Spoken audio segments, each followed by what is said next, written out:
Hello. All right, so I guess you guys already received message that your exam result already came out, right? Yeah, Ah, yes. already checked, yeah? Okay. All right.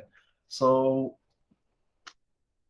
before we start our session this afternoon, okay, so I'm just going to clarify a little bit about our teaching during this semester, okay? So, from now until middle of February, we are still continuing with online teaching. Okay, so face to face, of course, we want to start. Okay, because I think the JPT is a bit more confident about our pandemic becoming endemic because most or majority of people, including yourselves and myself, lecturers and students are now having double dose and now encouraged to get booster lah. I think you guys know, right? So we start to tentatively lah, right? We will see. We are still learning. We'll see how to provide safe, a safe place to learn during face to face. Dress code, just yes, got dress code. That means don't wear slipper, don't wear Bermuda, and that's it lah, right? So just casual shirt and pants is okay, right? Only two things: can short pants better not, yeah, better not, because short pants um, actually frowned upon by other lecturers and also um, our management lah. Hair, hair is okay.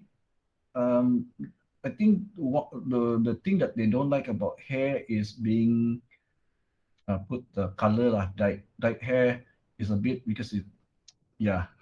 So don't have a dyed hair lah, huh?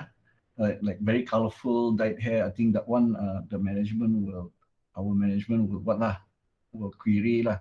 They don't like to see students having uh very you know distinctive colored hair lah. You know, some students do like to dye their hair, so I think that one maybe don't do that lah. Huh? Okay. And hair, I think hair is all right as long as not too long. Right? Too long means over the collar still okay. I don't reach until what lah. Right? Also, it doesn't look good lah. I think rock hair, long hair, not too long. Yeah. Okay. So yeah, but no slipper lah, right? Wear shoes lah, whichever shoes, but as long as no slipper or Bermuda shorts, okay, or short pants also, yeah, not encouraged lah, right? Okay, so that's it about the dress code, okay. And I think one of the thing that they don't like also is rude words lah on the t-shirt, right? Rude words on the t-shirt or anything that is racially, you know, offensive lah, racially offensive, or it's like rude words on t-shirts or pictures like that lah. Okay, I think you guys know lah, what is acceptable in our society, right? So okay, so we'll start face to face on the 14th of February. That means for 4 weeks. Okay, the 4 initial weeks will be online. After that, we'll revert back to face, right? And that means I believe the reason could be because of Chinese New Year also lah, right? And they want to standardize across all branches and main campus. So I believe if we start earlier on face to face, I think Chinese New Year students still have to go back home. So to avoid unnecessary travel lah for students, okay, back and forth, like Chinese New Year come back to all this, right? So 15 on the 15th February we start face to face. Another thing I want to say is because due to the face to face already, okay, then your exam, okay, final exam definitely no longer online, Okay, unless there's a change in the situation, pandemic situation. But so far, it is expected that exam will be back to face to face. So I know that you guys join do so you don't have much experience in terms of face to face, right? So basically, there's no will be closed book, right? Closed book, and I think the time, okay, the time allocated go back to face, which is 2 hours rather than 3 hours. Okay, so just to alert you first so you can adapt, right? Adapt. So keep in mind about this, okay, restriction when we go to face. All right. So okay. So any other question about face to face? Just let me know. All right. So for now, um, I want to start with showing you the our what lah, our course code, course spec first. Let me just share my screen. I don't think we need to record for the introduction. I'll start recording when we are doing lecture already. So let me just course spec. Okay, already uploaded also into your Google Classroom. Okay, so course code, as you know, BMIT 3094 Advanced Computer Network. So we basically continue off from where we end computer networks previous semester, right? So we'll continue with routing concepts. Again, additional network security. Now we focus a little bit more on wide area network rather than local area network. So you can see the wide area network technologies. We're looking at quality of service, network management, virtualization, and automation concepts. This virtualization and automation concepts is something that is trending in the networking industry, right? So one of the topic is software-defined networks.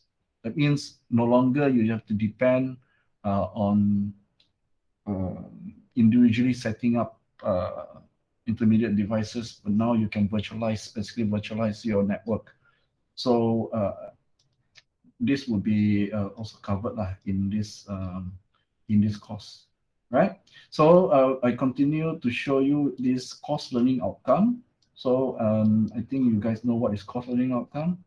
The thing is, whatever topics we cover during our course in this semester, okay, in order to assess, okay, whether the course objective are met, right? So we have this course learning outcome. Now, this course learning outcome, you can see that is mapped to your program learning outcome, right? So program learning outcome refers to your degree, your bachelor degree. Your bachelor degree will have program learning outcomes. So if you want to know what are these, you can refer back to your student handbook. Inside there, it should be described what is the program learning outcome of your bachelor degree, right? So that actually inform not only you but you also potential employer about what are the content, what are you supposed to have gained by going through the bachelor degree, right? So in order for the program learning outcome to be satisfied by you, each of the courses you take, right, has a course learning outcome that is mapped to the program learning outcome. All right, and you can see that at the course learning outcome, you can see the description there for this particular course. The first course learning outcome is to examine. That means you are able to understand this routing concept, network security, the security access control. This access control is also part of the security, right? To basically control, okay, access to your network, right, for the user of your network. And then dynamic host control protocol, network address translator for IP version 4 networks. And the level where you are going to be assessed is up to cognitive level 4. Okay, this is standard for bachelor degree. And this level 1 is mapped to program learning outcome 2.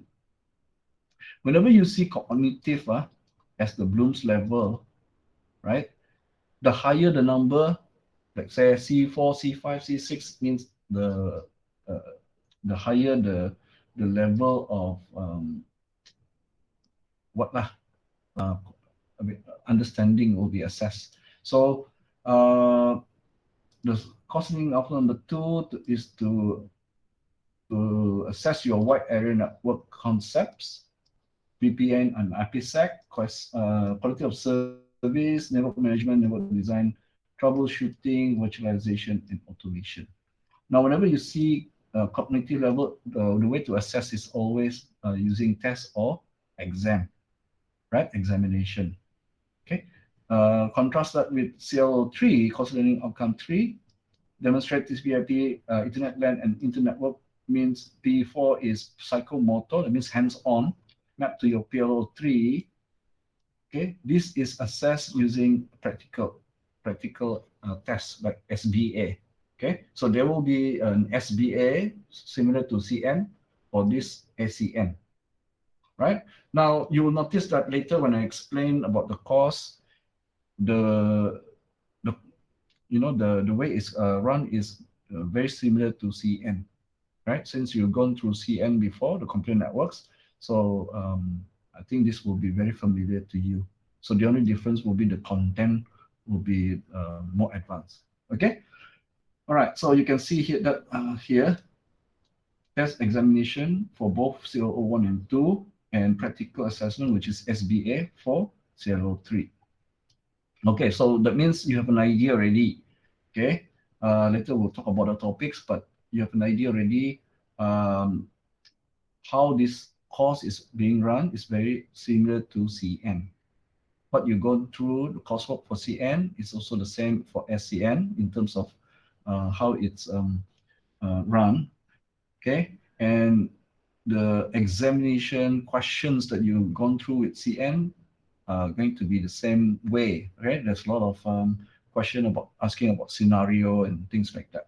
SBA will be very similar. So you will remember how to do the configuration, right? That you did in the practical, and you will replicate it during the skill-based assessment, practical assessment. Okay, right. So let's have a look at very quickly at the course syllabus content, right? So we're going to look at routing concept. In fact, our chapter 1 or our first session will talk about this, okay? IP static routing and troubleshooting.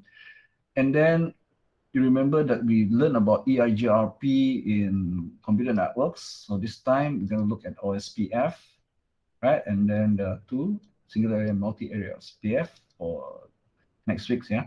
And then network security concept, followed by access control list. Again, these 2, 3, and 4 talks about security, right? ACL is to configure the access control list, means user inside the network, what are they allowed to access, right? In terms of the host, right? Which host can communicate with another host, can connect to which switch or router. Okay, and then followed by NAT. I think network address translation is only available for IP version 4. In fact, IP version 6, strictly speaking, do not need NAT, but sometimes we still use NAT for different purpose, right? For IP version 4, the reason why we use NAT is because we are using private address range within our LAN, and it has to be mapped to global IP address, okay, for our network. So in order to do that, we use the network address translation that exists inside the router, okay, to provide the mapping, right? The mapping between private IP addresses and internet accessible IP addresses. Okay, so we're going to look at that in this topic here. And then followed by wide area network concepts, right? Operation, connectivity, internet-based connectivity, right? and then followed by VPN, virtual private network. Okay, we normally implement this by having VPN server, VPN clients connecting even through unsecured network like the internet. Okay, because it's part of the wide area network, right? But typically VPN is implemented using encryption, right? And IPsec is not available within IP version 4, but it is the new addition in IP version 6, okay, to make it more secure. So we're going to look at IPsec as well. And then next we look at quality of service, right? So that means network shaping. So you will see that what type of message is traveling. So you basically want to provide guarantee for certain type of traffic, okay, to receive a higher allocation of the bandwidth, right? So this is necessary for bandwidth sensitive application, right? So we're going to look at QoS concept, right? You can see there. And then we followed by network management, right? LLDP, basically, if you notice, LLDP is used by Microsoft. Basically, device discovery is um, the device is able to broadcast the fact that what kind of device they are. This is used for network management. As a network administrator, um, you can use a software. The software can make use of this protocol like CDP and LDP, and the older SNMP to basically do a device discovery within the network, right? So in typical enterprise environment, you will have the network administrator always need to find out what is the current status of all the hosts and devices inside the network that they are managing, they are monitoring, right? Whether they're online, offline, or whatever, right?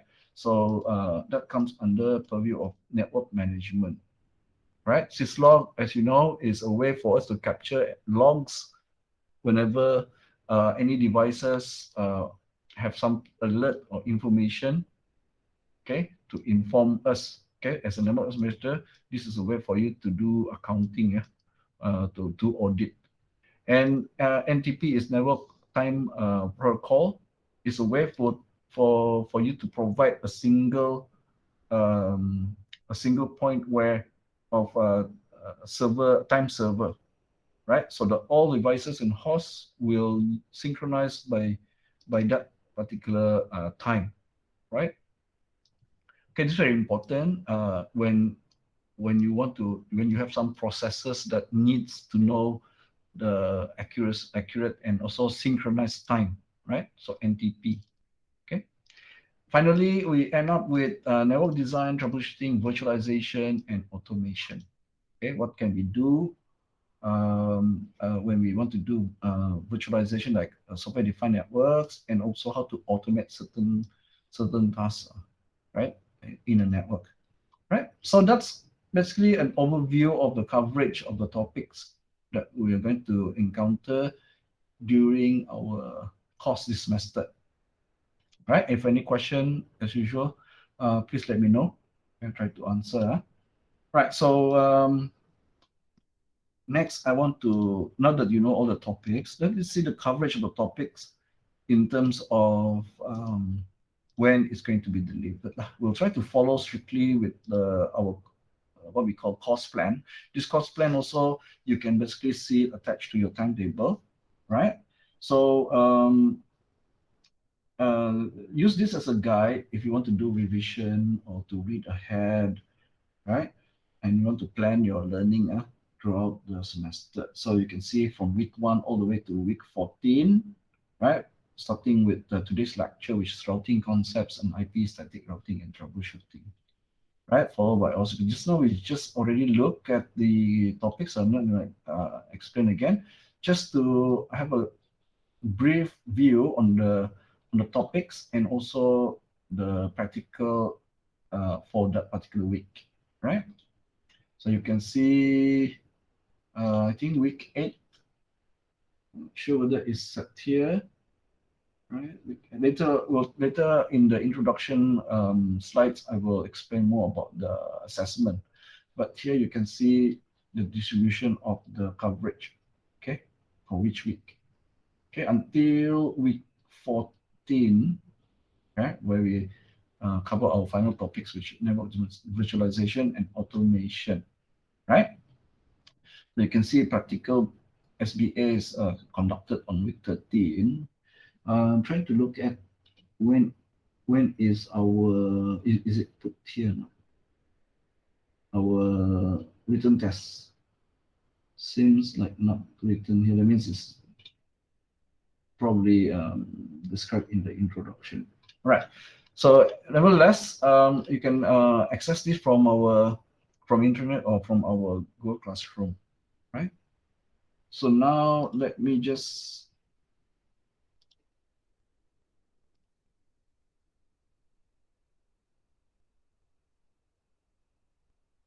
continue with production slides.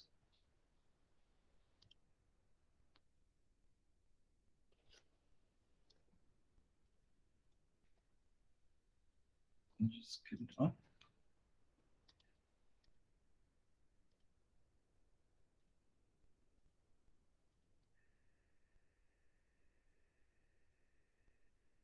So once you finish this course, that means you basically covered CCNA, right? CCNA, let's have a look. Right, so again, later during practical, we'll be using tokens to register so that you can access the materials as before in CN, to access the material for ASN, ACN on the NetAcad website, right? So our main reference is from there, right? And here I want to repeat what we did for CN. Okay, initially you guys learned about FCN and the topics under FCN, and previous semester you learned about these topics under CN. Right now, you're doing the ACN, which covered these topics I mentioned earlier on. For the highlighted one, are the new or significantly changed content, because Cisco will time to time update their syllabus to reflect, the changes in the industry, right? Which topic become more relevant, which topic become less relevant, and they will update their syllabus accordingly, right? So that the CCNA and the knowledge you gain is relevant, okay? Once you graduate, still relevant, right? So it's always updated, and of course our syllabus follows the closely the Cisco syllabus, right? Okay, so the right handmost column here will just inform you the complementary courses that you can take apart from CCNA. Okay, so as you are becoming graduates and you are joining the workforce, you will start to see which area you want to expand your knowledge into. Okay, never stop learning, right? For IT graduates, IT graduates and IT professionals, they never stop learning, because as you know, IT technologies keep moving forward, right? If you stop learning, then you'll get left behind, right? And the industry will leave you behind. So other optional. This is on your own, right? You may proceed to continue learning other things, right? So CCNP is the next level after CCNA. That means after you finish your syllabus, you might want to go and register to sit for the real CCNA. Okay, so you don't have to retake any of the courses because you already covered it inside your degree, right? But you do, maybe you can register to sit for the CCNA, right? And that cert at the end, CCNA cert, that is highly well respected by employers. Not, not, not necessarily because you're doing software development that employers don't see the CCNA, because sometimes when we are hired, okay, by industry, they want a more well-rounded, um, you know, graduate. Okay, it will be a plus lah, a plus, a feather in your cap, right? When you are, especially when you're competing with other potential employee, kan? So it's another way for you to distinguish yourself, right? So other courses like CCNA Security, Cyber Ops, DevNet Associate, Python, okay. So especially with the programmable network, right? The language they use is Python, right? So that means you can utilize your knowledge on Python for networking, for data science, because Python is also one of the language that is popular in doing data science, okay, or machine learning, right? And all IT essentials, right? So this not necessarily related to network IT essential, but maybe complements what you already gained your knowledge in CCNA. All right, so let's move on. Let's just get the disappointed. Yeah. All right. So this is just a mapping between our courses, okay, in your bachelor degree with the CCNA, the cert, right? What their syllabus consists of. So you've already covered the FCN computer networks, means you already covered CCNA, introduction to networks, switching, routing, and wireless essentials. Now that you're doing advanced computer networks, that is mapped or equivalent to CCNA enterprise networking, security, and automation, right? Just to ground you on what you're studying right now, how it relates to CCNA.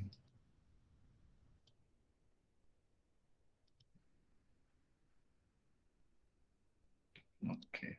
So I think this part is still the same as what you have in your CN slides. Okay. Right. So this one is the CN. This is the part where it's new.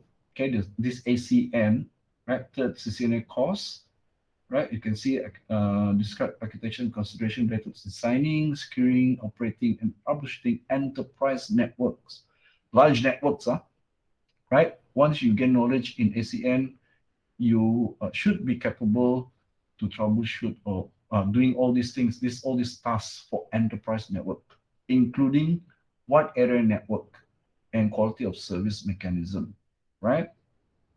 So you can see here your benefits, right, to learn this. Okay.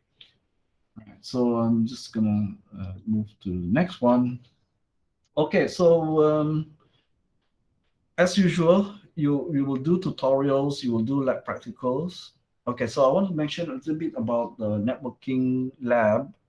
Now the thing is, although we are moving into face-to-face, we still want to provide safe environment, not only for the lecturers but also for the students.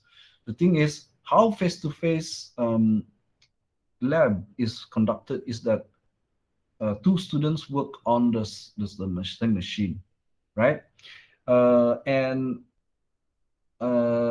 due to the social distancing and also um, to have a consistent, right, learning experience between all the branches and main campus. Although you guys are three of you, so it means you have the luxury to have your own hardware to work on.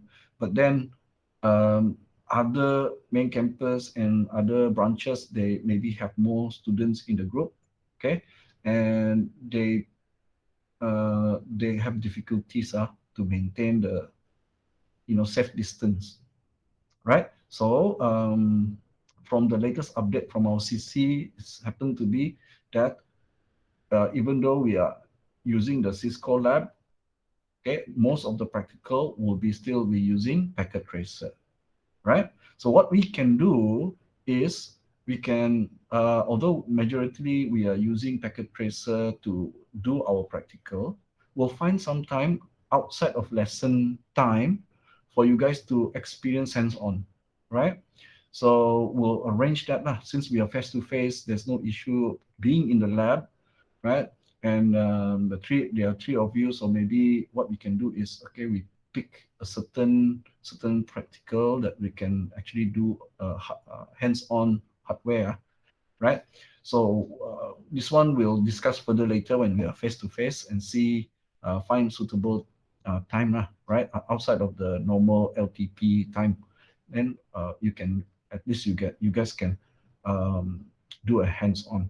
But I can say that the experience basically very similar because the varying certain commands that is not available in packet tracer, you know the iOS commands and how you use it in the devices are still the same lah, because you'll be accessing using the terminal emulator also, okay, from the PC to the device.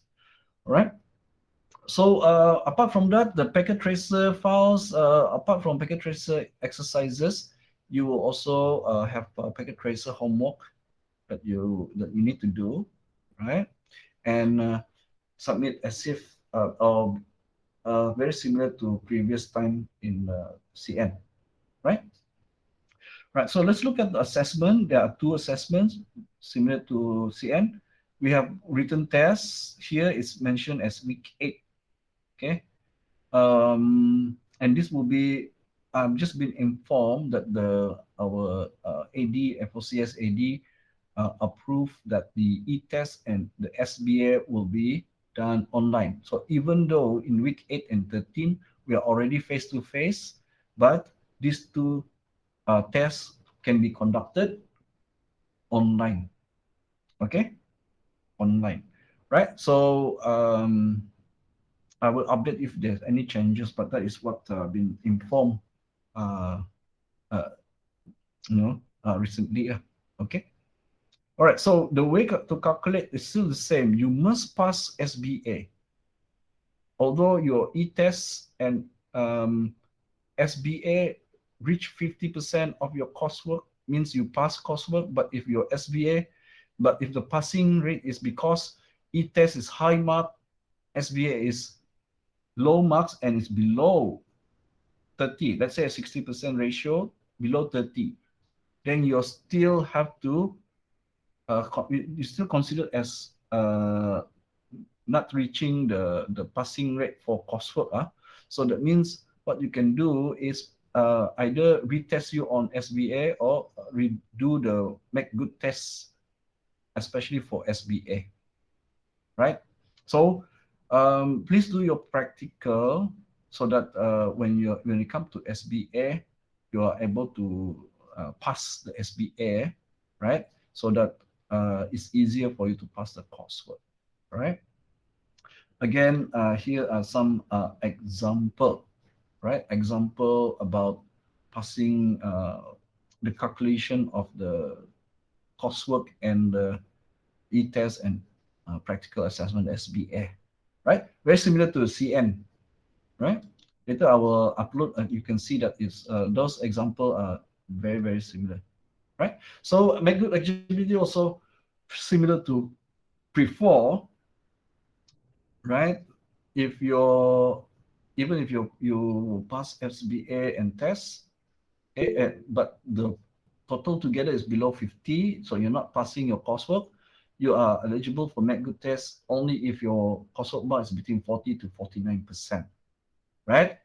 And also dependent on whether you are hardworking lah. You've done the practical and packet tracer homework and you upload it up to 80% of the exercises, right? And also maintain your attendance. I think no problems lah, because you guys been through the CN before, and this one no problem to achieve, right? And also we prefer not to have make good lah, right? So this is the overall view of our whole coursework, course assessment, right? So the ratio between coursework and exam is 60% coursework, 40% exam, right? And the ratio for coursework is 40-60 between written test and SBA, right? And exam, as usual, as for FOCS, the exam questions basically divided into 4 main questions. Each main question will have sub questions, right? And threshold for ACN is the same as CN or any other FOCS course lah. Right? Grading system, as usual, no change. Yeah? Okay. And this is actually the same for all the courses for your bachelor. Right? Okay. So that's it. Any question on the introduction to this course? No. Right. I think Kelvin, I answered you just now. Yeah, Kelvin. The thing is, another thing about the not only the social distancing is also it's very difficult to electronic electronic devices very difficult to sanitize, right? So we'll see how. Yeah, we want to face to face, but we don't want to do it until like high chances of contracting COVID, even though we are, you know, vaccinated. Okay, depending on our immune system. If you're vaccinated and but your immune system, due to maybe other reason, maybe you're too stressed out or you cannot normal flu, right? So immune system is down, and if ngam you cannot COVID again, then your body might not be able to fight, even though you already immunized. So this is very risky also lah. Okay, depending on person to person, their immune system strong or not at that time they contracted COVID. Okay, it's not the what I'm saying is the vaccination is very good, very useful, but again depend on when you get infected, whether your immune system is 100% or you're affected by other reason, your immune system go down. So my advice is you guys are, especially now that you're moving into face to face, look after your health, keep your immune system strong and high. Okay, it means don't sleep too little or too late. Your immune system go down if not enough rest also. All right, so no question. So let's go to the first part, right? So I take a significant amount of our time, right, in the introduction. So it's okay if today's tutorial, okay, if we don't have enough time to discuss it, what we can do is you can do the tutorial on your own first at home and try it out, and then we can discuss the answer next week, right? Right. So because this is a 14 week, we can always adjust our or speed up our tutorial later. So not to worry. So our chapter is divided into two. Okay, chapter one, part one. As you can see from maybe you can see download from the Google Classroom, and chapter one, part two. Okay, our since we're doing online for this online part, I'm going to record, right? I record it so that you guys can uh, refer back to the lecture, right? So I'm just gonna share my screen.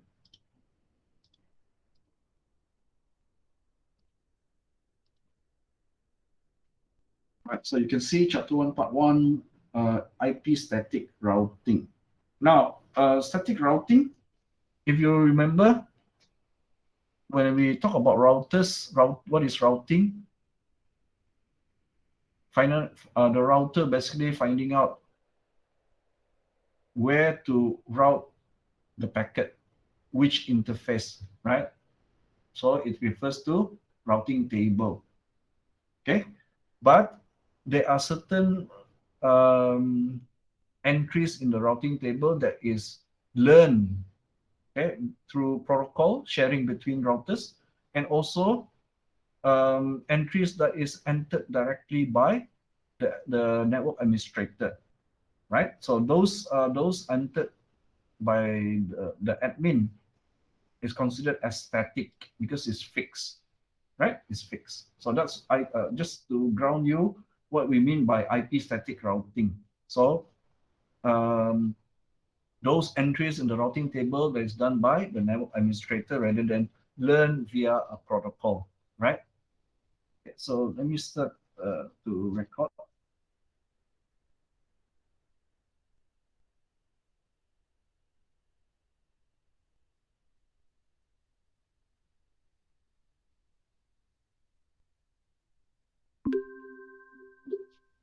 Right. So at any point, if you want some more clarification, just do this. Okay. I just say out your question, or you can type out your question. But get my attention by doing this, lah, right? By raising up your hand. All right. So let's proceed. Yeah. All right. So in this chapter, you can see the topics we're going to look at. Right. First of all, you can see here a lot of configure and command syntax, right? Because my explanation to you just now about static routes, basically that's it, right? That is a very simple explanation. What is static routes? But more importantly, because you need to configure the static route. So a lot of times you want to do the configuration, right? And then we apply this knowledge into our practical, yeah. So static routes describe the command and the syntax for static routes, right? Then we how to configure IP static routes, configure IP default static routes. Default routes means when the router goes through the routing table, it cannot find a match, right? It cannot find a match, so it will drop down to use the default route. Default static route means you are, as a network administrator, you are the one to put in the default routes. So default routes basically is a catch-all. When nothing match in the routing table, the router will forward the packet via the default route. And then as a backup, the way to provide a continuous network, so it doesn't go down, is to provide redundancy. So here, the static routes, right? Especially this one. Let me just put this one, right? Is to provide a backup connection, right? So when the main one becomes inactive, either something wrong with the medium, unplugged or whatever happened, then it will fall back to this backup connection, right? Right. So and then we can also configure static host routes, right? The routes that direct traffic to a specific host. That means from the router it goes directly to a specific host. Then the connectivity is directly, yeah. So that means you want to configure this one, static host routes. Okay. So these are the topic, right? And then let's start with static routes. Right? The types of static routes available, as mentioned in the topics, we have standard static route, default static route, floating static route, and summary static route. Right? Static routes are commonly implemented. Okay, the static here is in contrast to dynamic. As I mentioned earlier on, dynamic is when the routing table is populated via negotiation between routers using a form of protocol like EIGRP. Okay, but sometimes, right, as an administrator, there are certain routes that you want to configure yourself. So when you are the configuring yourself, it becomes static rather than dynamic, and it's unchanging until you change yourself. You change it, right? Okay, so static routes, in terms of commands, static routes can be configured using the command IP route for IP version 4 and IP version 6, before IP version 6, IP version 6 route. And this is a global configuration command, right? So that means once you configure terminal, you go inside the router, you type configure terminal, that is a global configuration section. Then you can straight away use either one, okay? Depending whether you want to set for IP version 4 or IP version 6, right? So sometimes you want to set both because you want to support your router wants to support uh, both IP version, either 4 or 6, right? All right. So next, hop options. When you configure the static route, means you're providing an entry inside your routing table. Okay. So basically, the entry indicates to the router how to forward the packet.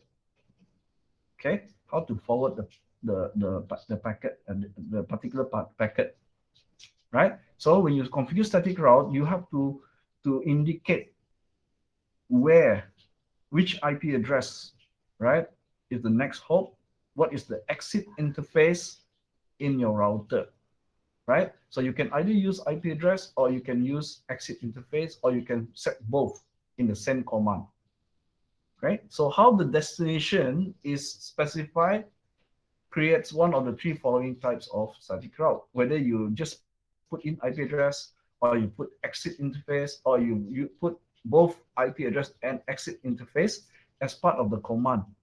Okay, depending on how you do that, okay, which one you select to do, it will generate these three. Okay, so if you just use next hop IP address, then next hop route.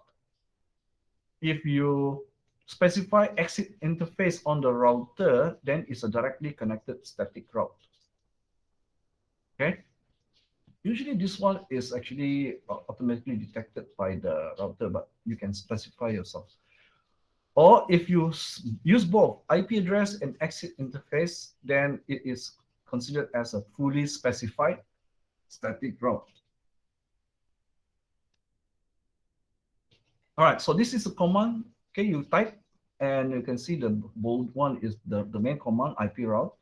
And then you can see the in standard or non-bold are the option the one we mentioned earlier on, option you can put in. Okay, the distance we'll talk about it later. This is administrative distance. This is for the redundancy part later we'll talk about. Okay, so here we can see we can set the IP address, the exit interface, or both IP address and exit interface, right? But the you still need to specify the network address and subnet mask, right? So you can see the option here is this, okay? Either IP address, or instead of this, you put in exit interface, or both IP address and exit interface, okay? Right. So IP version 6 version, the only difference to the command is this one. You add additional value 6 there to put upper IPv. So version 4 is just IP, right? Here is IPv6. See the difference. So this means you want to configure that your router is also forwarding IP version 6 packets, right? So other than that, most parameters are identical to IP version 4, right? Okay, next we look at this diagram, topology diagram. And here we want to support both because it says here dual stack topology. Okay, recall back when what you done in FCN, the transition from IP version 4 to IP version 6. One of the method is to employ dual stack topology, meaning you support both in your network. You support both IP version 4 and IP version 6. That means it runs at the same time together. So those application that works on IP version 4 will and only on IP version 4 will use IP version 4. For those that works on IP version 6 will just use IP version 6, right? But in order to the router to forward both kind of traffic, both version, then you have to configure both lah, okay, under dual stack topology. So you can see all the addresses are actually provided for both IP version 4 and IP version 6. Okay, let's just look at this to understand this topology. We have three routers, R1, R2, R3. Okay, so directly connected networks always the ones that's connected to the router in question. And then based on that, the remote networks are one hop away, right? One hop away. Here, here, here will be remote networks. This one will be remote networks to R2, right? So R3 will need to communicate, right?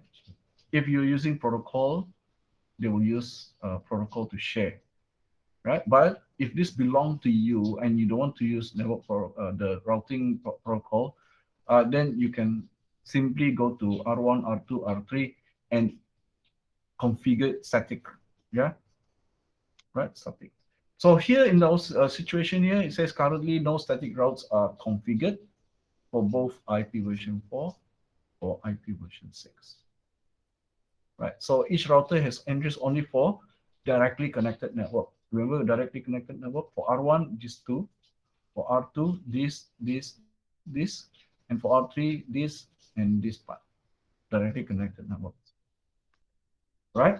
So R1 can ping R2 but cannot ping R3 LAN.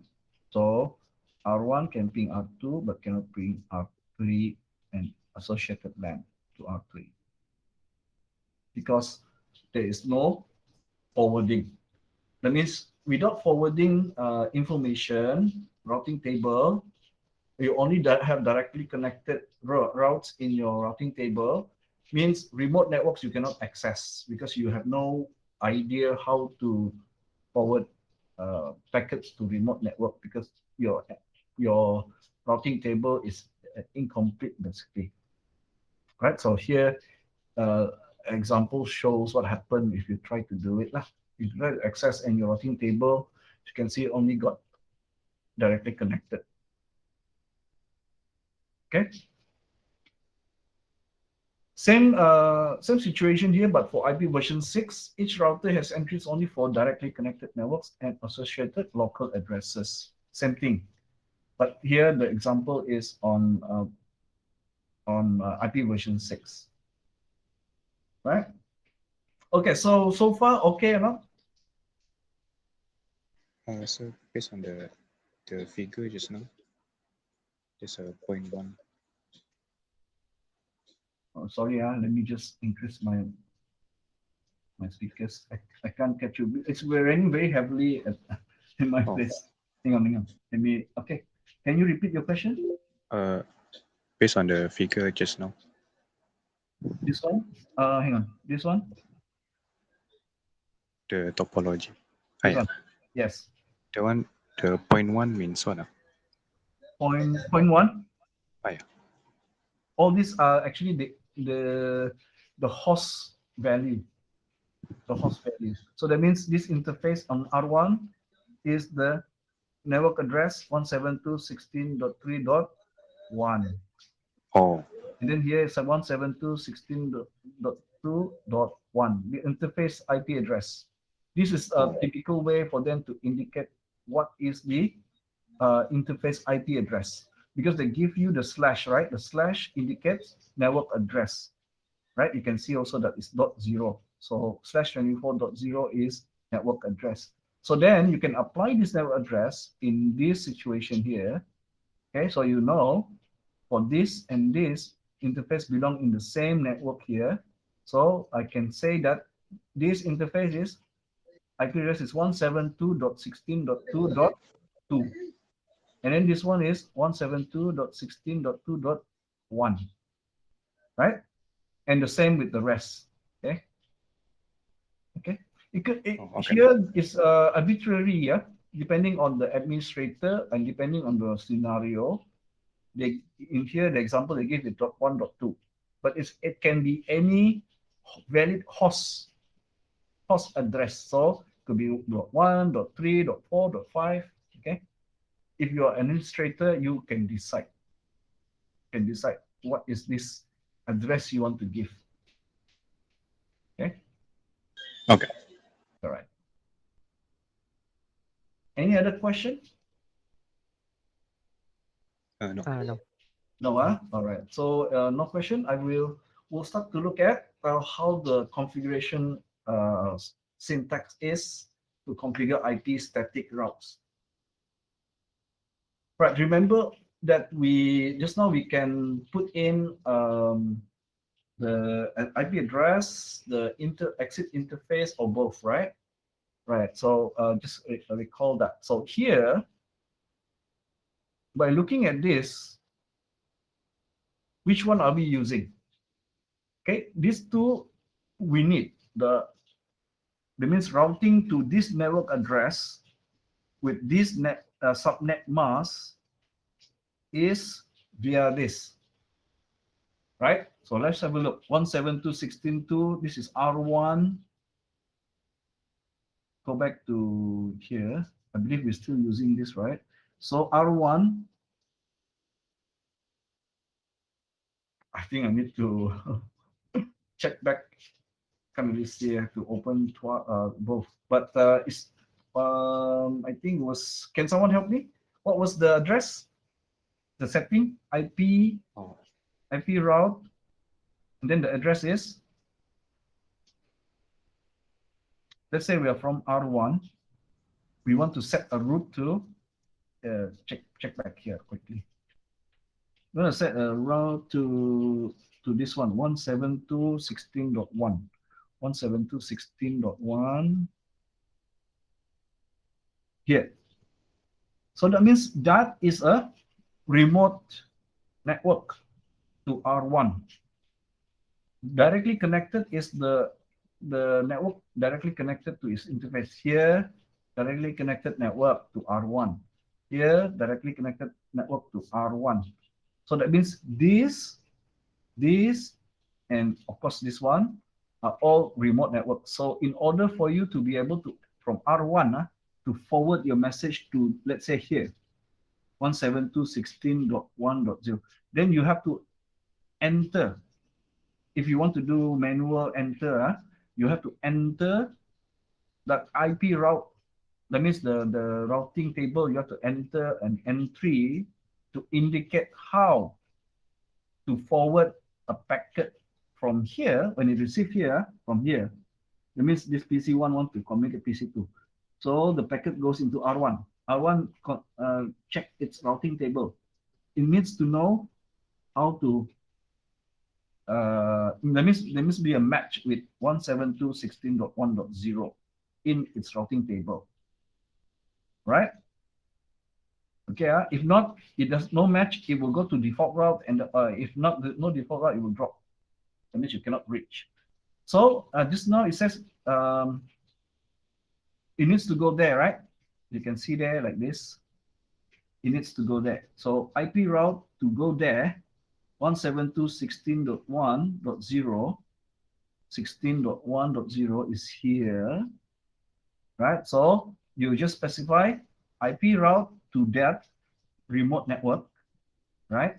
With this subnet mask because it's /24. Okay, /24 is 355.25.0 is via this IP address. So let's have a look. 172.16.2.2 is where? R3. This one, right? Oh, yeah. Yeah. So you need to pass it to. You need to provide the path to here, right? In order to go here. Of course, it's so obvious to us, lah, right? Because there's no other path. Okay, but this we simplify the operation, right? You still need to specifically say go to that, right? And then you can reach that. Okay, so that's what this command does, right? So you can see to reach other remote networks, you can check 192.168 is on the other side, right? It's remote networks to R1 also. So all still need to go through the same interface on R2, whether to here or here, still need to go through here. Okay, so that's the command indicated here.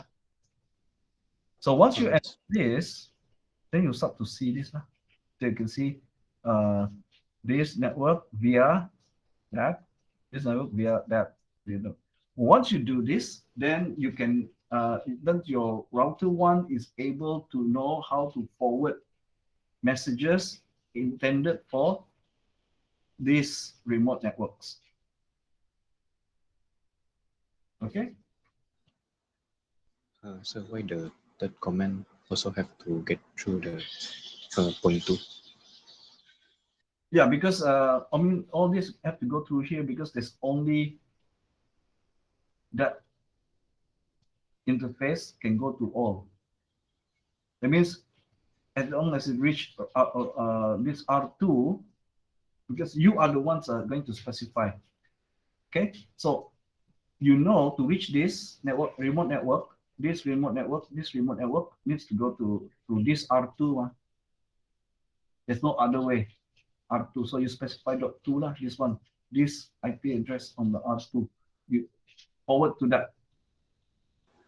Then then after that, as long as it's reach here, then you have to configure here also lah. For this one, right? For this one, you have to configure R2. But then this and this is already directly connected to R2. And then that is a staff bot.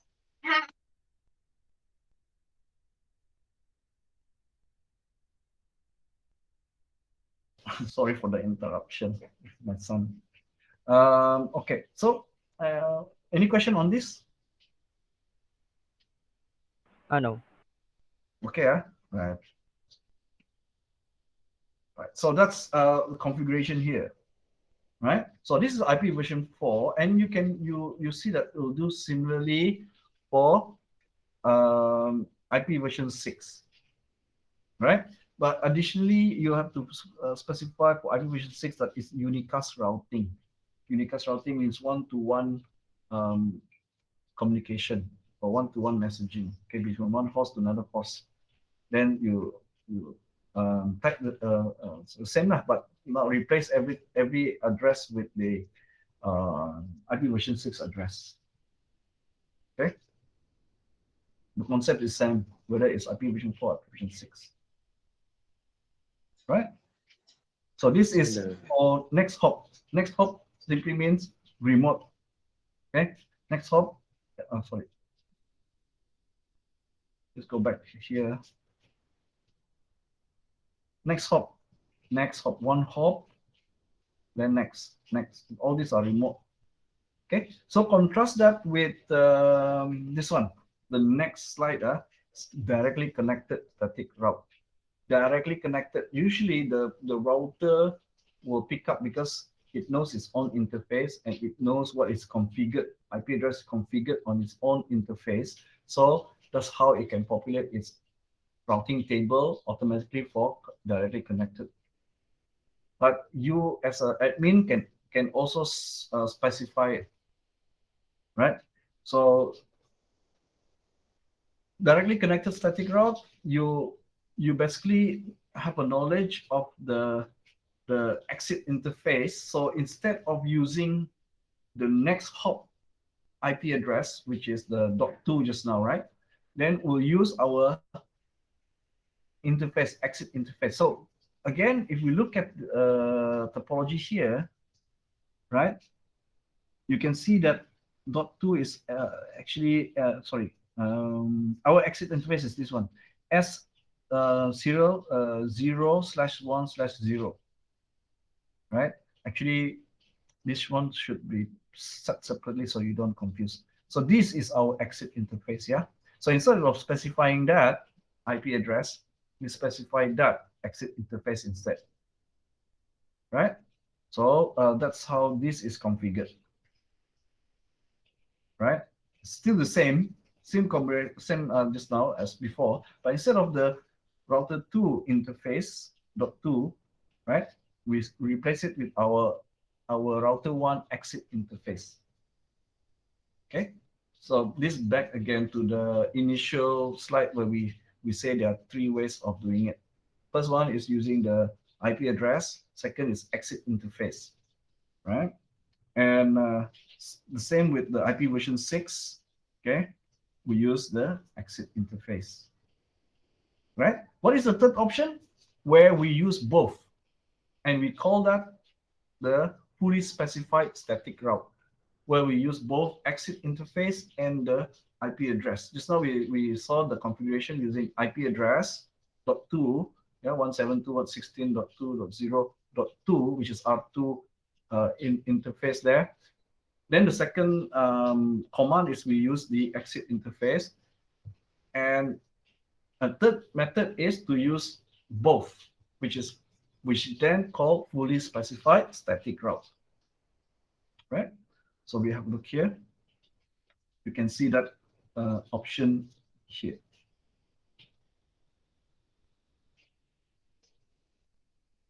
Right? It's gigabit because now exit is gigabit. Right? Okay. So we use exit interface together with the next hop IP address.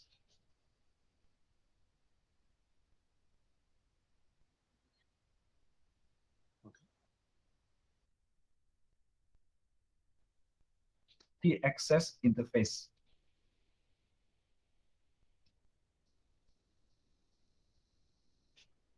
Right? So it's necessary to explicitly identify the next hop. We want to make sure that we can identify the next hop. Right? So the next hop must be directly connected to the exit interface. Right?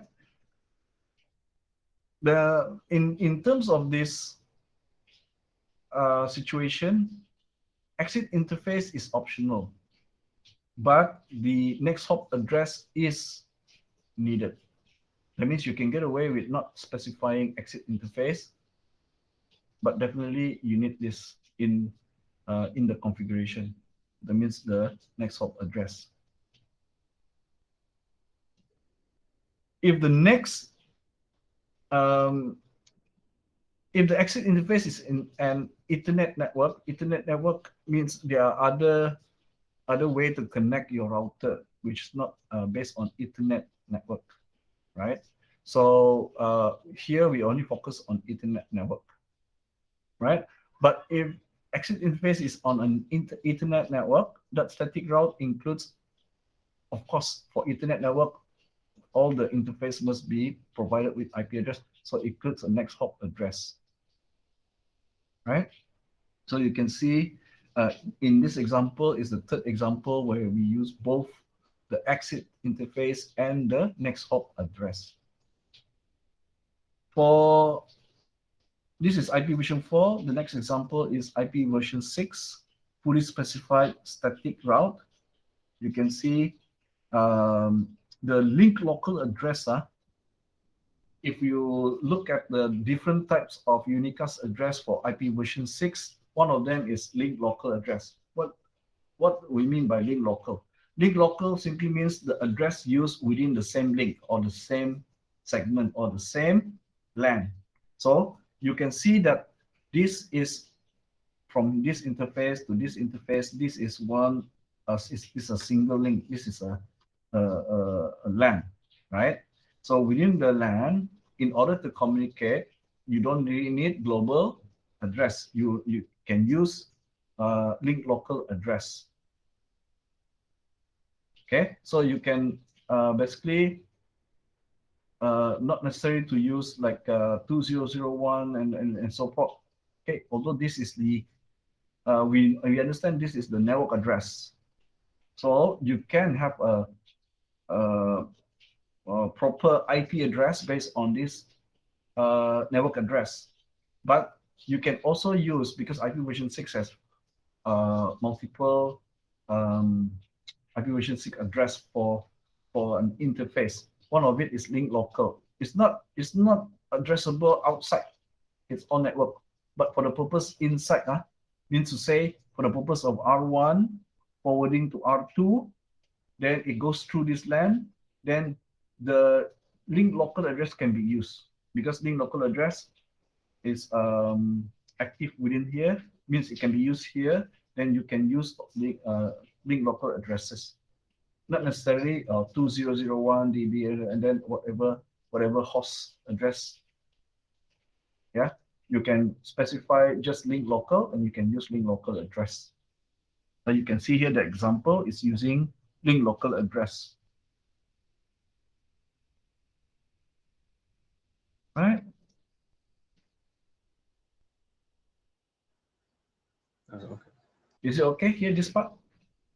There's a note here. It says, if the IP version 6 static route uses an IP version 6 link local address, which is that, as the next hop address, you have to specify also the exit interface, like because it says use a fully specified static route.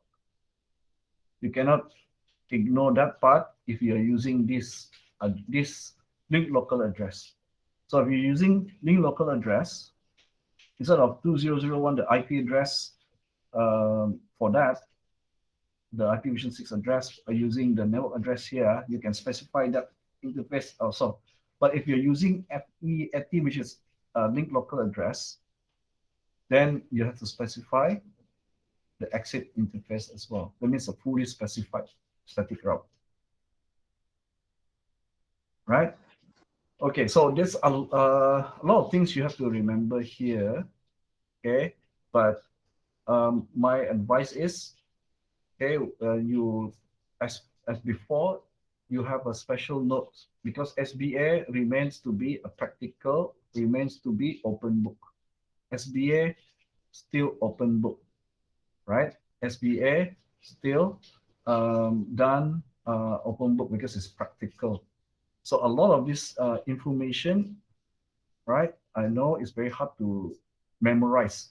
Okay, and also if you're a practitioner next time, unless you're so experienced already, you can remember just like that. A lot of practitioners actually, they uh, do a reference back. So for you guys are still, because you're still learning, all these rules is useful if you keep it as a part of your note, right? Okay, so that it will help you. As usual, when you're doing the SBA, keep your notes, digital notes, close by to you, right? Although I say the face-to-face exam is closed book, but the SBA is open book. This is practical. You're allowed to have some notes, right? So if it's very difficult to remember, because we have so many other commands, so start to keep notes, right? Example would be like this, like this kind of notes. If the IPv6 static route uses this link local address as next hop address, then you must specify a fully specified static route. That means include exit route on your router. Okay. Now this is the reasoning why you have to do that. Okay, why you have to provide both exit and the link local. It's because link local address are not entered into IPv6 routing table, right? It is only used inside the given link, and it's basically like a private IPv6 address. But I just say it's like, right, because it's only unique inside your link. That could be because it's not used outside of your LAN, right? Then another LAN might have the same, may use same link local address in their LAN, right? So that's why it says here link local addresses are only unique in a given link or network. You might find you go to another network, you find the same link local address, right? Since it's not routable, means it's safe to do that. Okay, and another way is that you're not using the fully the IP version 6, the full IP version 6 address that is globally accessible.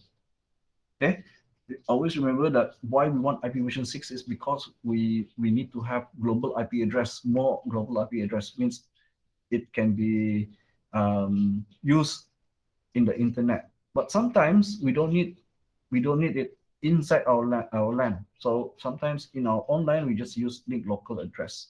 And since it's only available in our own local area network, in other IPv6 local area network, they may also use the same link local. Since it's only local to your own LAN, then there's no problem lah. But because of that, right, we need to specify when we entering the static routes for IPv6 for fully specified, we have to provide the the exit interface.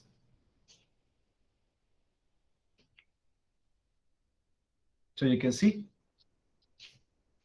this one means that there might be another here. Maybe let me just draw it. Maybe another connection here, right? And another connection, sorry, there.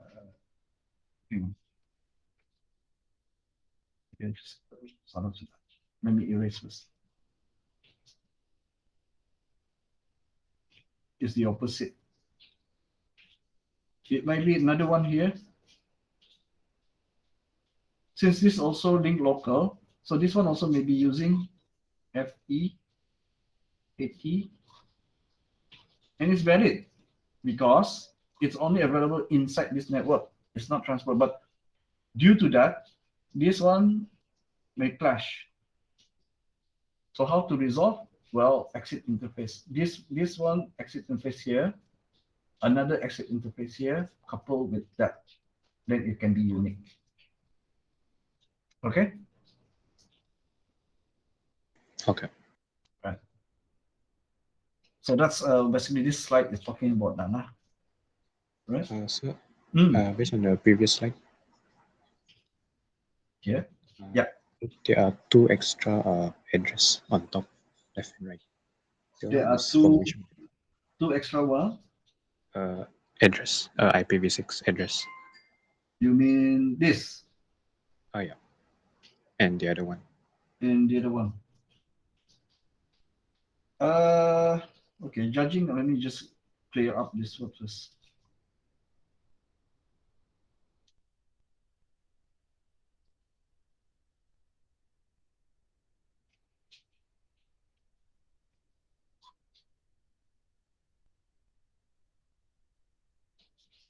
Right, so this one is a network address, right?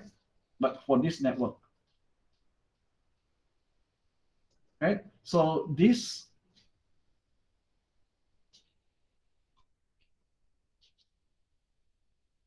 is also network address. See, this address and this address, apart from the beginning part, right? The only thing that is to distinguish between these three network address is this is 1, 2, 3. So we can assume that this one refers to this network, and this refers to this network, and this refers to this network. Is that okay? Oh. Yeah. I thought, oh, okay. I thought each interface has different address. Yeah, because remember, router separates network, so that means each interface will belong to different network. Okay. Okay. Yeah. Right. So before we go to the next section, which is configure IP default static routes. Okay, we look at the 3 commands. Okay, once you enter the configuration, okay, sometimes you want to make sure you entered correctly everything. So for troubleshooting or also for confirming what is the entry that you've done, right? So the 3 commands that you can use to trace back what you have done or to show the configuration after you did what is the safe configuration after you do the configuration is these 3 commands. You can do show IP route static, show IP route, and then the network that you want to see. That means that if you configure for specific network, remember you want to access a specific network, right? So this one is more generic, general. That means all the static routes that you enter. This one is for specific network. The network here means the network remote network that you configure to. to access inside the routing table, right? Or you can do a show running config and then filter by section IP route, right? So this is for IP version 4. If you want IP version 6 information, then simply put the v6 at the back of IP. Then you can see that the router will show you the IP version 6 configuration instead. All right. So let's move to the next section, which is to configure IP default static routes. Right. So default static route basically is a catch-all. That means as the network, as the router goes through the routing table, it's trying to match, right? It's trying to match because it wants to know for this particular packet, how do I forward it? So it extracts the network address from the destination IP address of that packet, and then it will try to match against the routing table.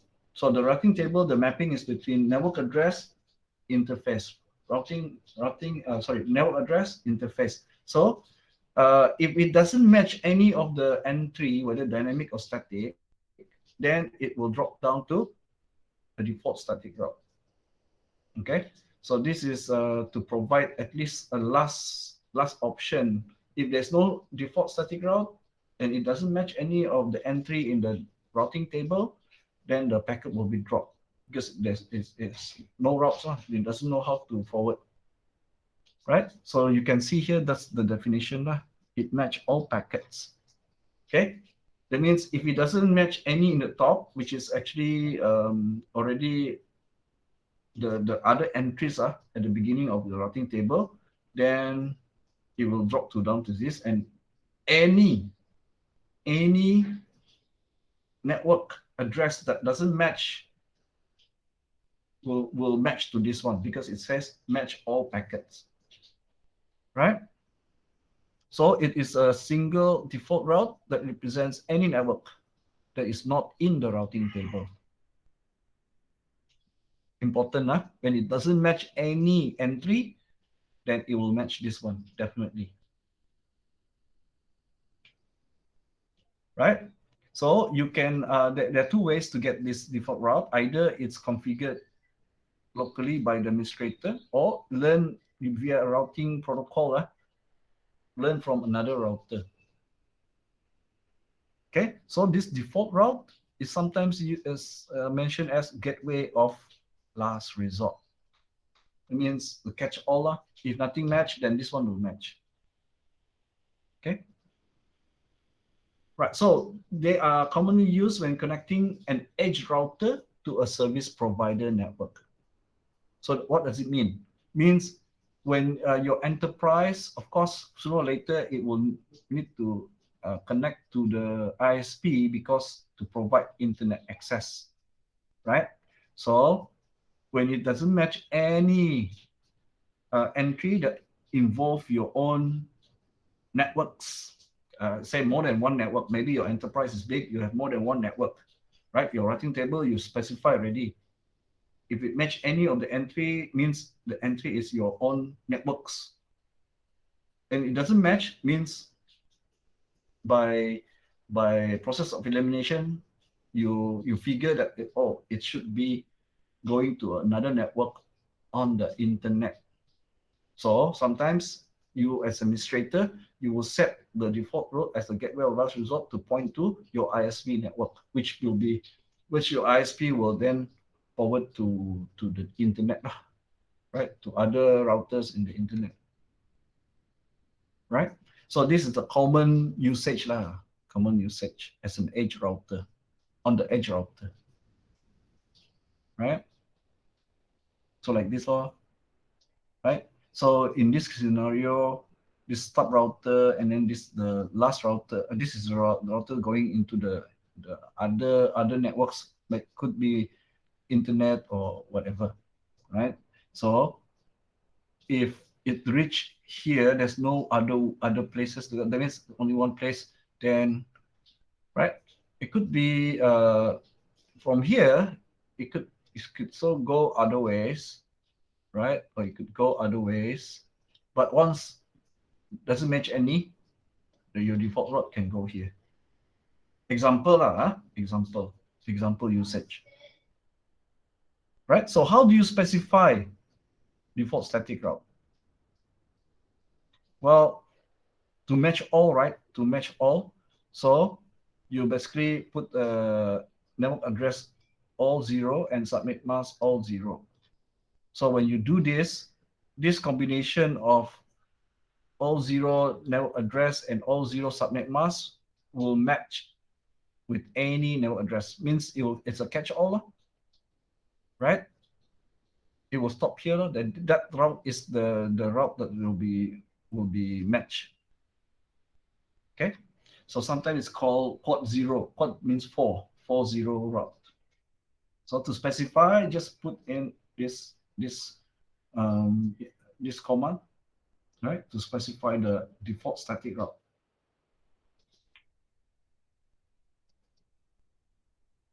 Right? IP version 6, just put v6 at the back of IP. Right? So IP route to match all, and then the IP address of next hop or the exit interface on your router.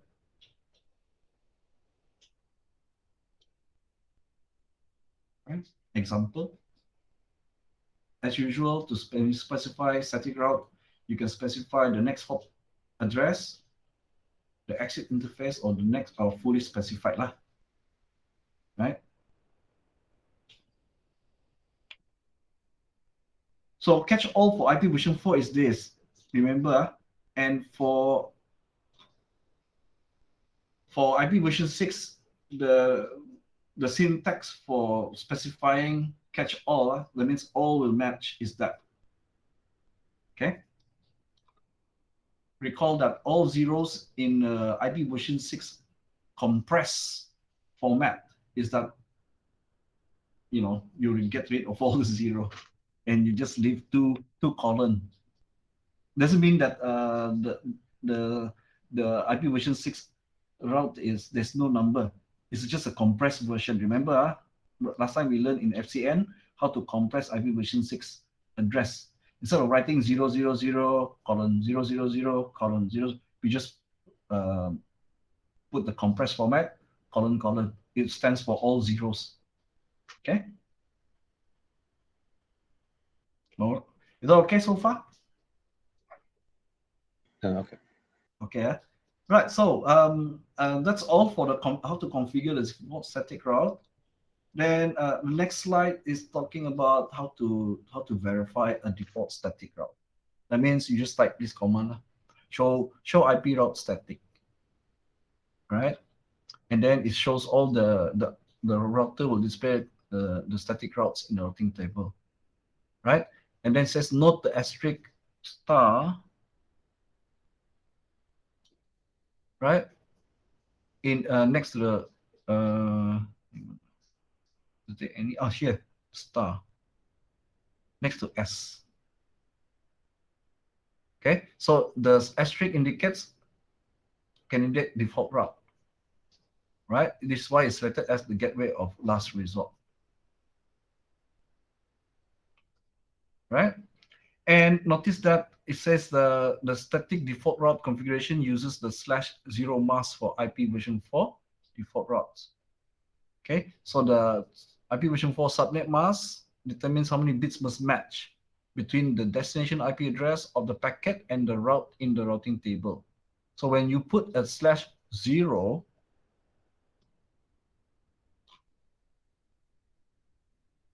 so it means you don't need to specify any bits to match. That means it will be a match with every address. Any address will match because you put 0, none of the bits required to match.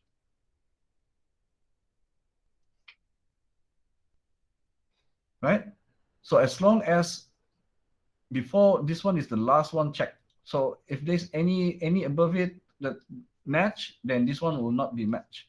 But as long as nothing match, then this will match all. Right? This is how the default static route works lah. This will be the last one checked. Okay, the router will go through the routing table first, trying to match. Any match, then it will process, it will forward. No match, no match, no match, no match until it reach here. Then here definitely will match because you specify /0, then no bits required to match means we will match lah, right? Then it will be forwarded via that next hop address. So same, but for IP version 6, right? So you can see same thing, but instead of IP version 4 address, then we're using IP version 6 address. All 0, no bits need to match. The idea is the same. The only difference that is for this is how the syntax is for IP version 6. Any questions for default static route? No. No, huh? Okay, so identifying it, where is the S? Whenever you type this command, this information is included for you as a reference, just in case you don't remember what is S static, right? Directly connected to C, for example. Right, if no query, then we go to the next one, which is to configure floating static routes. Right, floating means it can move around. Right. Okay, so before we proceed, okay, is it okay? Because I think it's already 1, 2. Okay, so we go for 5 minutes break. Is that all right? Okay. Okay. Okay. Drinking break or toilet break, yeah? Okay.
Hello, welcome back. Right, so the next section is talking about configuring static routes, but the floating static routes. So the floating static routes simply means that you want to provide redundancy. That means if the static routes that you configure is unavailable just for whatever reason, right? Whether your interface down due to unplugging or something happened to the path, then this floating static routes will take over. Okay, let's have a look.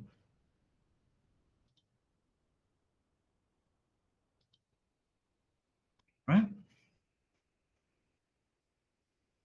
So you can see here it says, oh, sorry.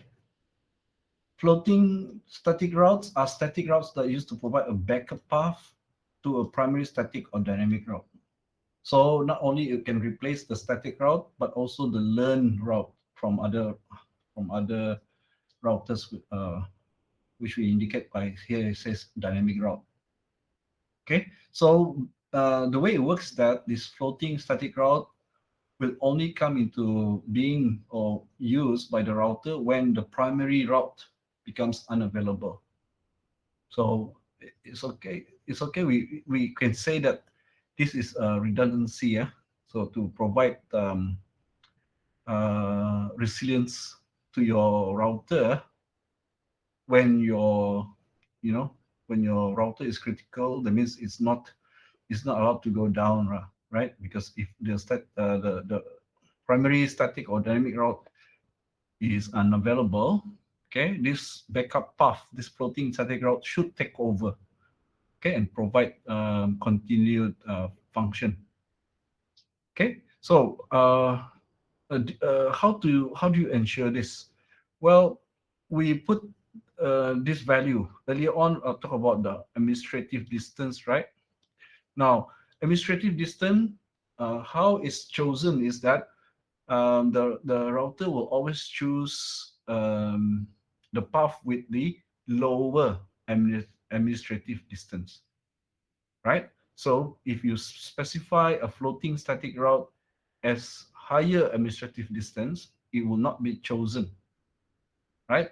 As long as the primary route is working, the primary route will be the chosen path, right? Only when it goes down, then the administrative, because there's no other route, then the administrative, the floating static route, the higher administrative distance, automatically becomes the lowest administrative distance because the primary route now becomes unavailable, right?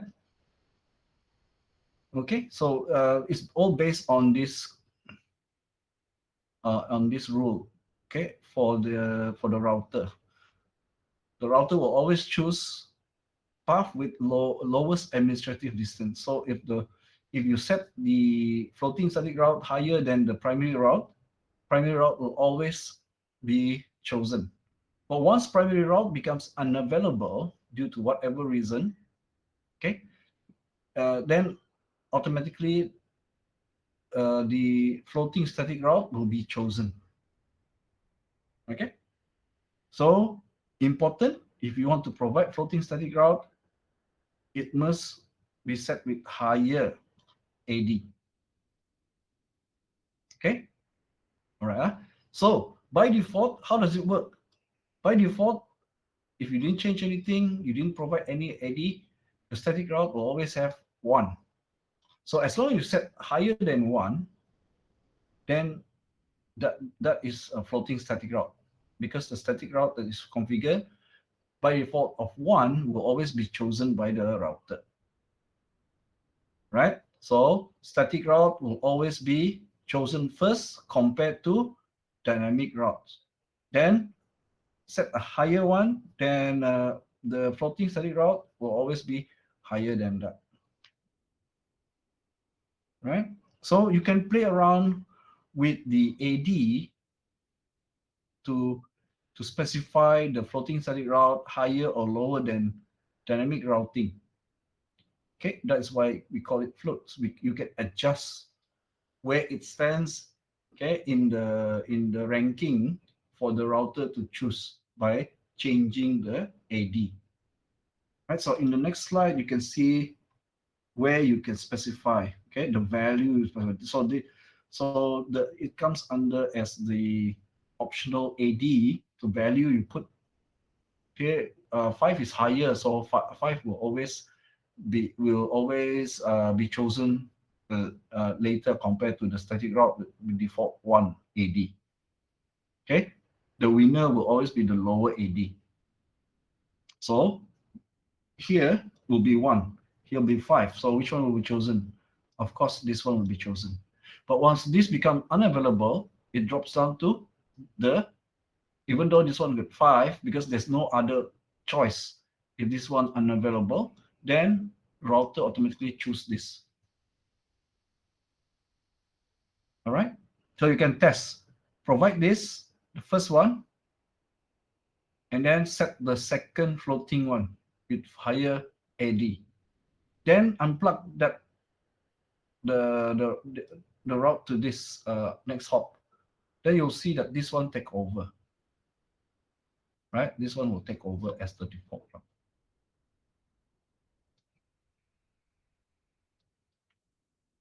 Is that okay? Okay. Right? Okay. So in what scenario? You can see that you can see this scenario given here, right? So we have R1. Okay, so IP route 172.2.2, and then 1010. Not sure where is the 1010 going to. Oh yeah, wait 1010. They should have another path where it goes to 1010.2. There's no 1010.2 here, right? Hang on, let me see. We understand the configuration, but this topology doesn't really show. So I imagine if you got like this, then this is 1010. This is 1010. This is 1010.2. Then instead of going this way, it goes this way if this is down. As an example, I think, sorry, I think this current example for the topology don't have this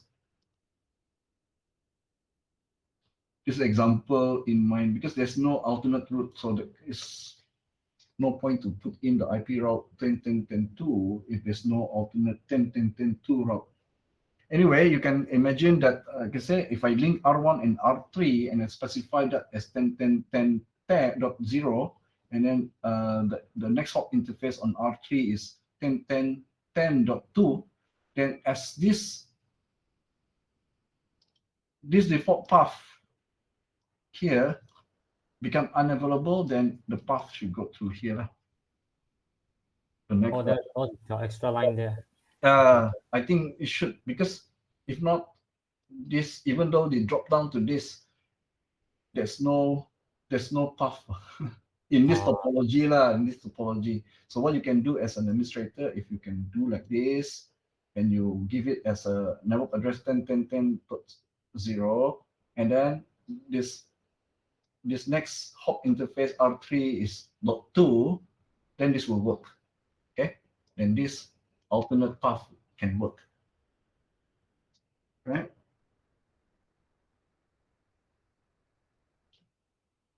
Right, it says here, look at R1 routing table will show the secondary route being used. Of course, if you disconnect this route, then it drops down to this left. But then there's no, in the topology, this example doesn't show that route, that 10.10.10.2. Okay, but we can test, we can create this one, this route here as the backup route. Okay, so that's how the floating static routes work. Any question? No. No. All right, so let's see the configuration. Configure static host. Oh, this one is the last static routes that we can configure, which is the static host routes. All right, so a host route is a IP version 4 address with 32-bit mask, or if you're using IP version 6, IP version 6 address with 128-bit mask, right? Okay, so three-way a host route can be added to the routing table. The first one is by automatically being installed when an IP address is configured on the router. Second, configured as a static host route means you enter it manually, or obtained through other methods. As it says, later courses. Not sure where is the later courses, or maybe it's a later topics. I think this last course already. I will highlight this to our CC that what mean by later courses. But there's no other courses anymore. Anyway, it might be later topics or later chapters. Excuse me. Right, so let's have a look at the first option, which is the automatically install host routes. Now, we know host is end device, right? So routing to an end device. So have a look at this before we talk about that. So here, you can see there's a host directly connected, right? Directly connected to the ISP here. It's directly connected to this server. This server is end device, is a host, right? So this is the kind of scenario that we are talking about. Usually we connect a host to a switch and a switch to a router, right? Here is directly connected, right? Right. So keep that in mind when you're talking about this host routes, right? So Cisco iOS will automatically install a host route, also known as a local host route, when an interface address is configured on the router. So that means it will create an entry in the routing table. Okay, so why do that? Because a host route is a more efficient process for the router packet. When it's meant for the router itself rather than the packet forwarding. Packet forwarding, if you already know that that the packet is meant for the router rather than for forwarding, then you don't have to check routing table, right? So this is in addition to the connected route in the routing table identified by C, right? So local routes are marked with L. So let's have a look. Sorry, I'm just getting the water first.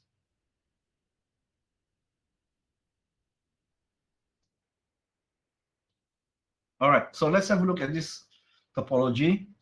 So the host routes or local host route is identified by L, and this one as well. But we look at the two highlighted in yellow, right? So let's have a look. Gateway of last resort is not set, so there's no default route. We identify in terms of a network address, this address for here, and this address for this server, network for this server, right? Not sure whether this is the address for. We have to check this /27 and .323.238. Anyway, so we can see that 198.51.100.1 is directly connected via this port, and we are talking about branches here. So our perspective is this router, right? So inside our routing table, there's a local host route. There's actually this interface.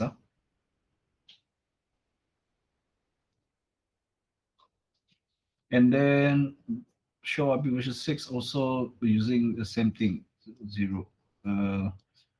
Sorry, the one there. Okay,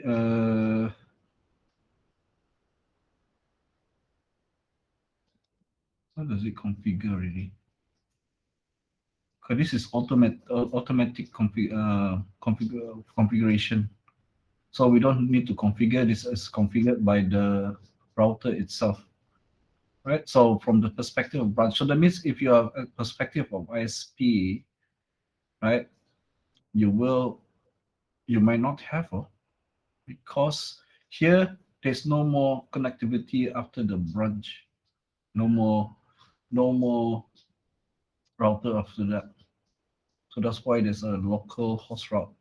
Right, so let's look at the manually configuration. Right, so if you want to do manual configuration, IP route 209, which is this one, 238 from branch, 255, 255, 255, 198, 51, 100.2, which is this one. Okay. Host route for this probably this is a host, right? So let me just this address is a host address. So directly specifying no need to be routed anymore. We directly want to access the server, then we can just put IP route if you want to access that that host. Straight away put the host address and subnet mask together with subnet mask is a bit that means through via this interface, and then the this router ISP router will directly forward to there, right? For the mask, oh sorry, it's mask, it's not a subnet. Forgot already. Okay. Interface will have a subnet mask, but this one is mask, so it's the opposite. So that means accept forwarding, okay, for any traffic going to that to 238, right? So for IP version 6 we want to add, right? Okay, so /32/128. Right, let's see. Static host route configuration on the branch router to access the server. So this is the one that we specify just now. To access the server, directly enter the server IP address with the 32-bit mask, all ones, and then via ISP. That means from branch, yeah, right? To because this is considered remote, one hop away. Remote, so the branch should have no information about that one, right? So you can see here automatically also we don't have the, if you're at the branch, because it's not directly connected all the way one hop away, so the only automatic one is this directly connected to it. Okay, but if you specify manually, you can, you know already the server is one hop away, what is the IP address for server, so you can simply just provide direct route to the server, right? So that means it will be more efficient in terms that it will be forwarded directly. So 209.165.200.238 is the IP address of the server with a 32-bit mask, all ones, and the interface of the next hop address here, .2, right? So IP version 6 work the same. You give the IP version 6 address of the host with a 128-bit mask and the interface of the next hop address. Sorry, the address of the next hop interface. Right? Then you show IP route, begin gateway. to basically display this one is to display the two manually set static host routes.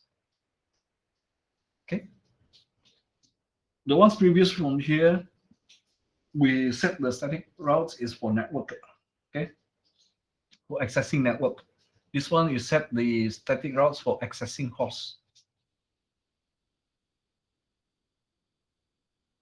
Right. So this is configuration for IP version 6 where we have link local address. Right. So when you're using link local address, remember to put in the exit interface. All right. Any questions for this one? No. No. This one is actually straightforward, right? All right. So module practice and quiz. Okay. As usual, during practical, I will provide you with tokens so that you can register for the ACN NetAcad, right? So you can access all the chapter materials and chapter exam and eventually the final exam, right? Okay, so we'll do some practical tomorrow. Okay, tomorrow during practical session.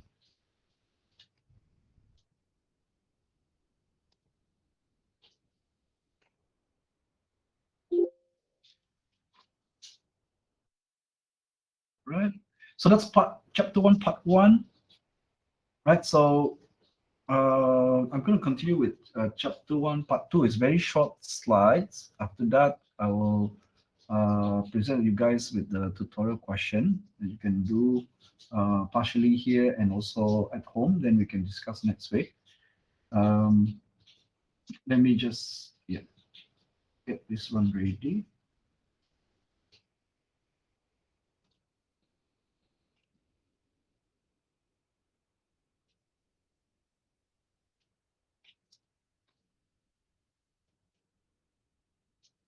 Right, so far all we've learned for this chapter is how to configure static routes, manually configuring entries in the routing table, right? So this part 2 is about troubleshooting the static and default routes. Okay, so let's say you have done configuration and something doesn't work, and what are the commands that you can type in order to do troubleshooting and to fix whatever error you probably or miss out some certain things, right?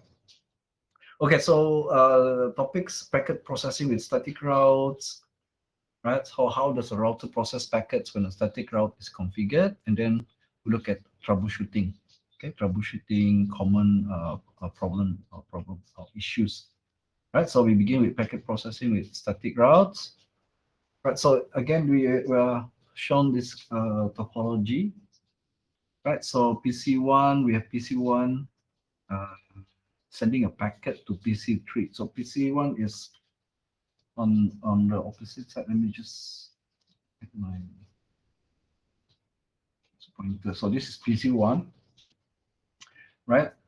So PC1 wants to send a message to or packet to PC3, which is all the way here. So we understand that it's beyond one hop. It's actually 2 hops away. So this is basically a remote network. Okay. So when the packet arrives at, that means from PC1, it arrives here at the R1 G00 interface. That means the G00 interface of R1 is the gateway interface, the gateway containing the gateway address. Right. So what happens there is R1 will open up the packet or de-encapsulate. Okay, and then to get the normal process takes the destination IP address, converts that to network address, and then it will perform a matching in the routing table, right? If the destination IP address matches, actually the IP address here is more correct to say the destination network address, because what you're comparing is not the IP address. you extract the network address out of the destination IP address, and you compare the network address against the network addresses inside your routing table in R1. If it match, your router 1 will use the static route to identify the next hop IP address, or you will be forwarded down the exit interface. What happens if it's next hop IP address? Okay, when it match the next hop IP address, this next hop IP address, right, will be converted to the network address and then will be searched again, right, and then it will should match the exit interface ultimately, right? But it's up to you. You want to set the like before we mentioned in the part 1, you can either set straight the next hop IP address is look the same way, or the exit interface. Okay, so it match, then it will forward, or does not match any of the entries in the routing table, then it will drop down to the default static route if it's configured, right? But let's say even that it will not match. That means there's no default static route configured, so there's nothing else to compare against. It didn't match any of the static route entry.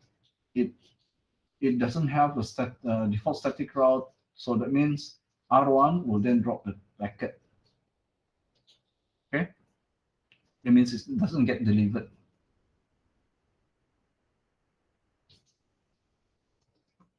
All right, so let's say we assume the first instant where when the R1 tried to match, it matched, right? And then because we know that this is one network, that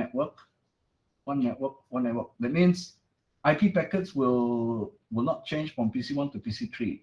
Recall this, yeah? But MAC address will change because inside the network, MAC address is used to deliver.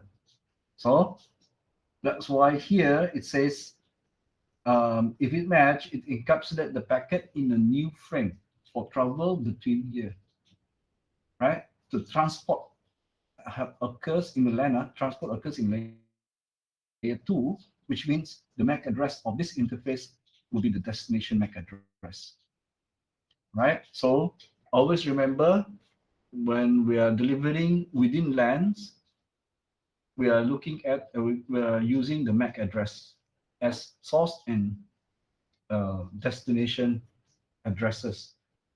Okay, right. So it will be sent. Okay, it's encapsulated with a new frame header containing a new destination MAC address. Then it will be sent all out to this interface, right? And then R2 receive it on this interface. Okay, as usual, similar to R1, R2 will de-encapsulate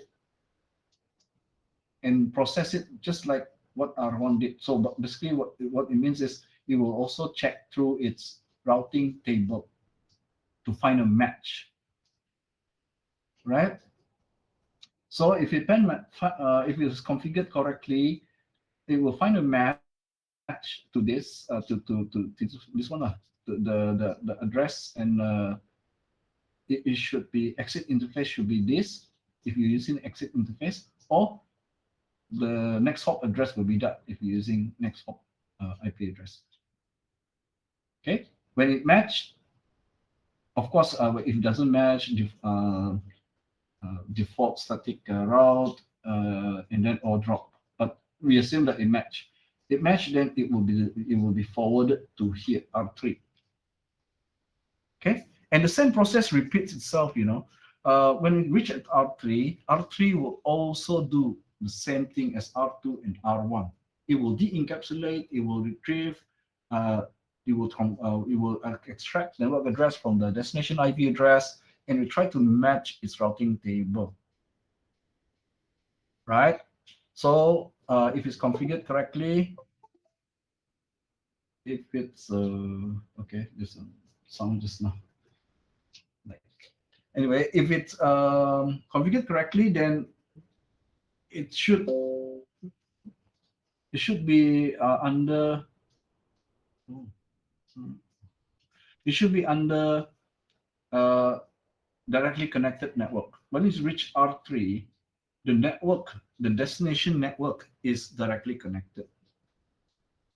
For this, that network is remote. For this R2, that network is remote. But when you reach R3, it should match the directly connected network, because now this network is directly connected to R3.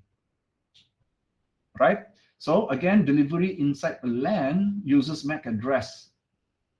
So the router will check the ARP table to find out what is the MAC address for PC3. Because remember, in the LAN, delivery is using MAC address. Right? So if there's no entry, usually we have a broadcast, our ARP broadcast. Okay, and matching the PC with the matching IP address will reply the ARP message. Therefore, the interface on R3, the gateway interface on R3 will update its ARP table, and then we'll be able to send that frame over to PC3. Right? Okay, so and the delivery is complete. Any question? In FCN, you guys already learned how a packet is delivered through the inter-network, but every LAN in the inter-network between the source and destination will be using different frame MAC address in order to deliver, right? So the IP address will work between PC1 and PC3. Okay, work in the sense that for routing table purpose. But delivery from PC1 to R1, R1 to R2, R2 to R3, R3 to PC3 is using MAC addresses. Okay, at any point, the router interface will have an ARP table containing the MAC address for the delivery. Okay, so the description just now, we just described here. The additional is that previously we just checked the what, right? The check MAC address, MAC address, MAC address. So now we know that for the router, it also on the network layer, it checks routing table.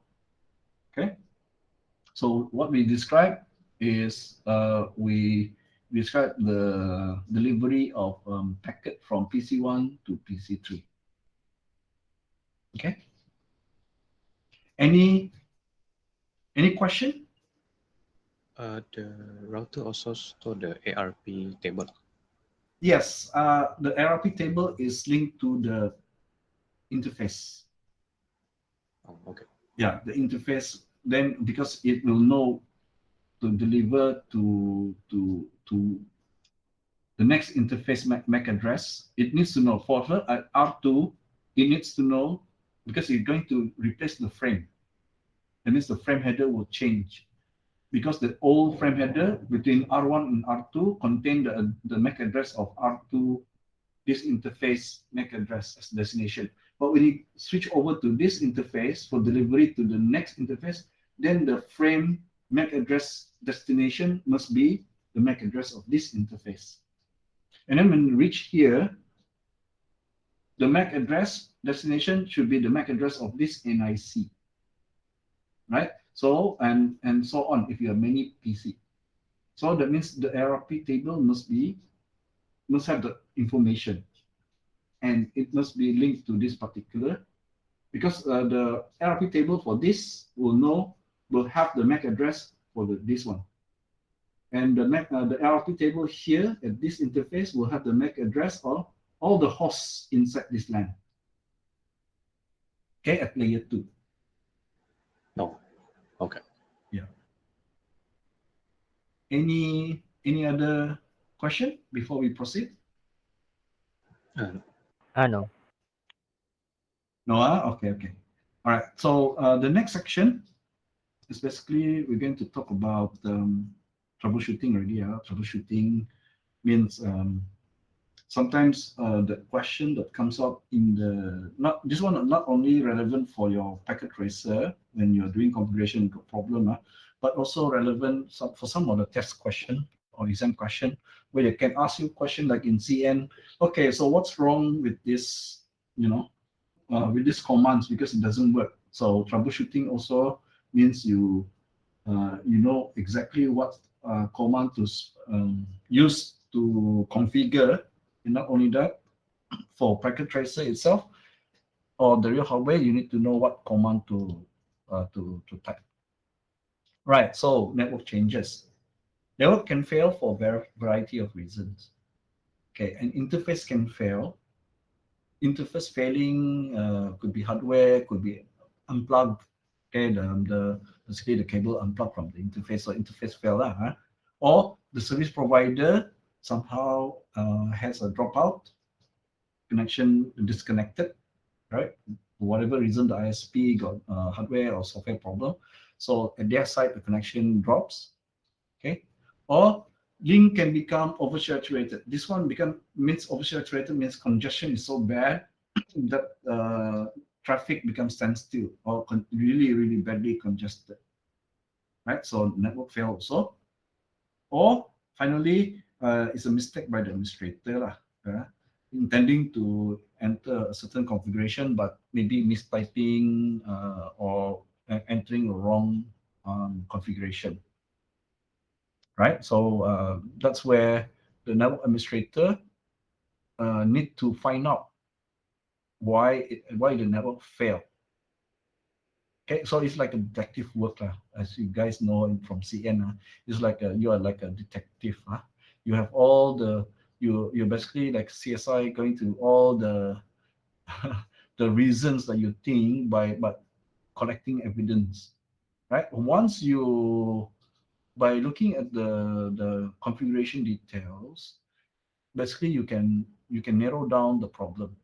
Once you narrow down the problem, you list out what you suspect the problem is and how to solve it. Not only identifying what's the problem, but also knowing what are the solution. So that means you, as a network administrator, you basically have a journal, a logbook, or whatever form in order to document, okay, whatever solution or troubleshooting and solution if you encountered.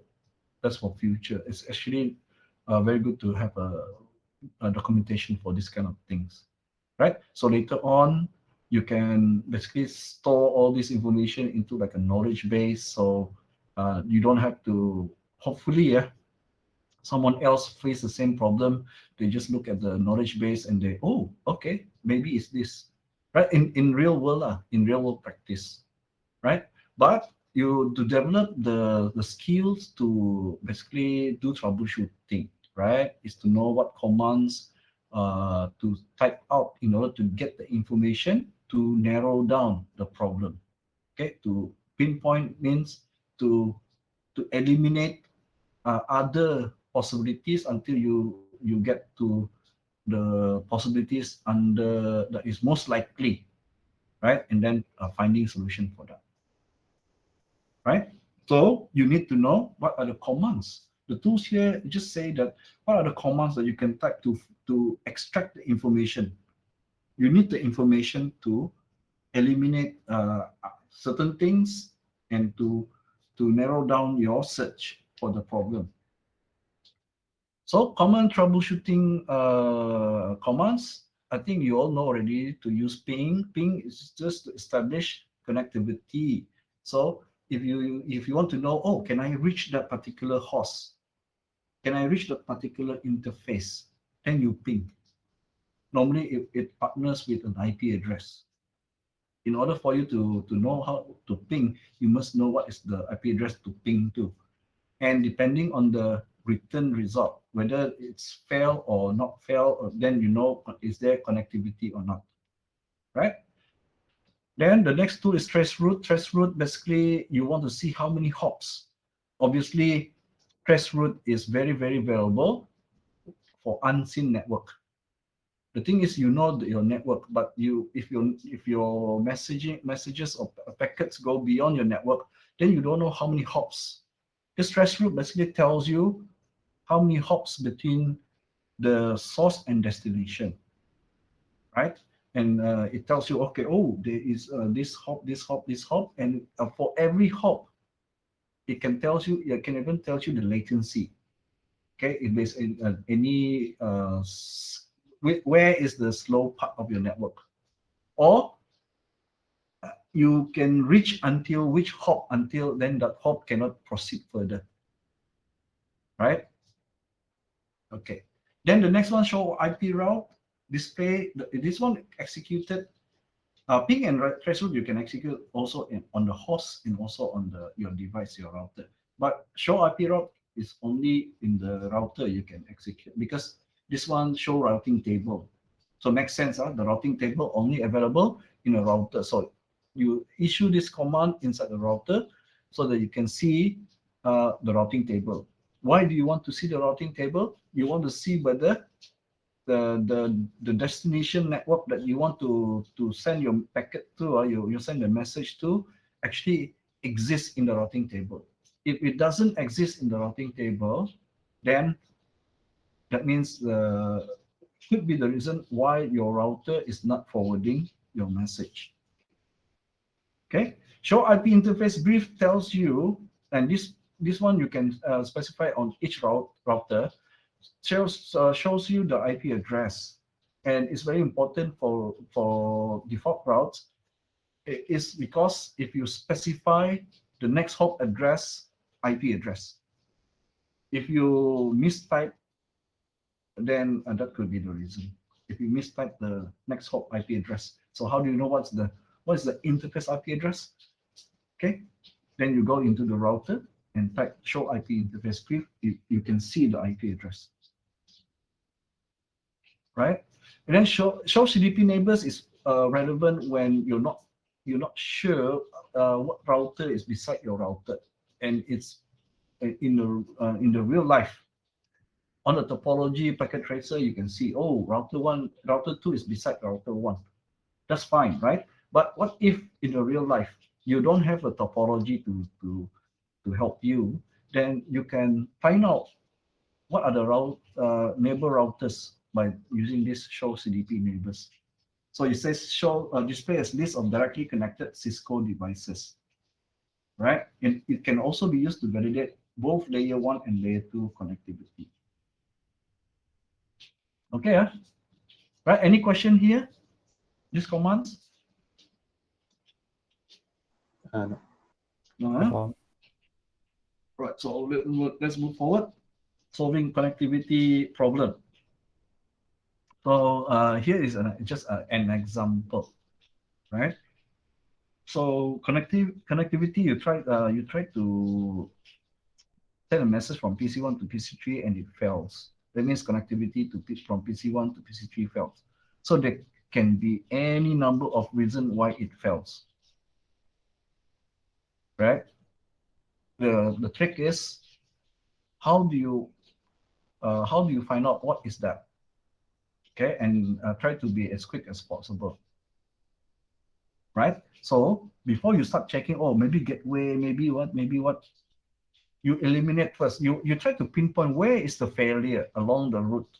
From PC1, PC1, troubleshoot, everything. You want to find out where it fails. Then focus on that part. Okay? If a naive member of straight away, oh, let me check. Gateway address correct? My IP address correct? One by one, it checks. Yes, it's thorough, but it takes a long time, or a longer time. But if you use your tools and you find out, pinpoint first, where is it the failure, right? So, for example, this command, show IP route, begin gateway, will show you all the routing table, right? For example, at R2, okay? But before you know problem is R2, how do you know it's in R2, right? Well, you ping PC1 to PC3, of course, already failed. That's why you know it's failed. So try to ping to R1, this interface. If it's okay, if you want to ping here just to test whether R1 know how to forward, then you ping this one. But if you ping here you're confident this one, the routing table is okay here. But if you want to be systematic, ping here. Sorry, my mouse just frozen. Okay, ping here, then you know forwarding is working. Ping here, then you know, or you don't have to ping here, you ping here. If you ping here, you know you can reach R1. Then you ping here, you know R1 can forward from here to here. Then ping here. If this is successful, then you know it can forward here to here to here. But if you ping here cannot work, then straight away know something is wrong here, cannot forward to here. Right? This It's is fast. troubleshooting only. Yeah, troubleshooting. Because let's say you ping from PC1, PC3, it doesn't work. Instead of checking here, config, here, config, here, config, check this out. Ping here. If it works, fine. Ping here. If it works, that means you know router 1, the routing table is fine. You can ping here. Then ping this one. Right? If you can, then you know R2 routing table is fine. But if you ping here, it doesn't work anymore. If you ping here can, you ping here can, you ping here cannot, then you know R2 something wrong. Okay, then you can go to R2, show IP route. Then you see the routing table. Then investigate lah. Investigate why, okay, in order for the router 2 to be able to forward to router 3, what entry you expect to see here? Well, it should be IP route address. Sorry, this must be entry of this IP address here, right? In this this network address with this. Sorry, this network address. I think it's over here to here. Yeah. So you can see one. Wait. 172 is here. And 211.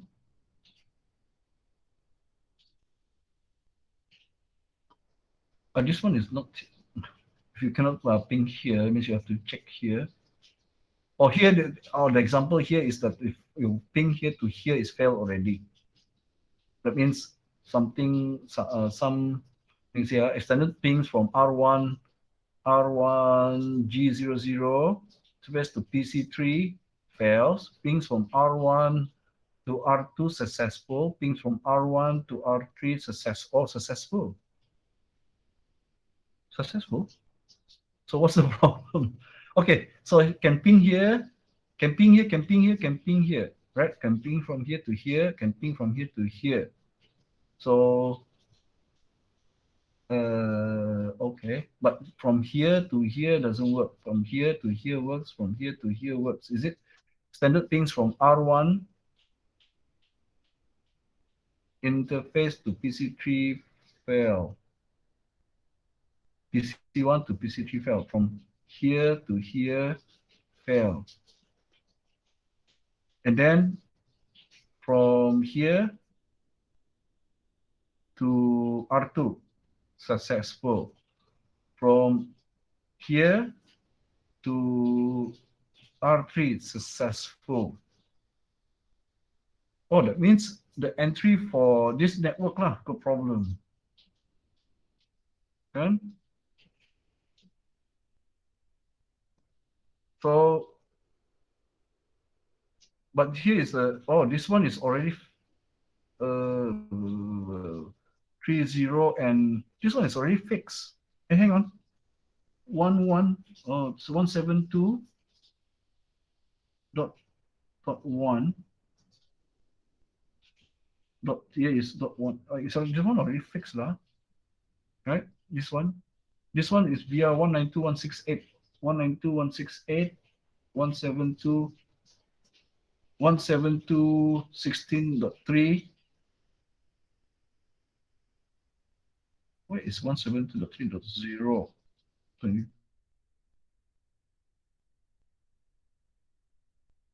Or oh, it's a return. It's a return, right? It's a return that is not working. So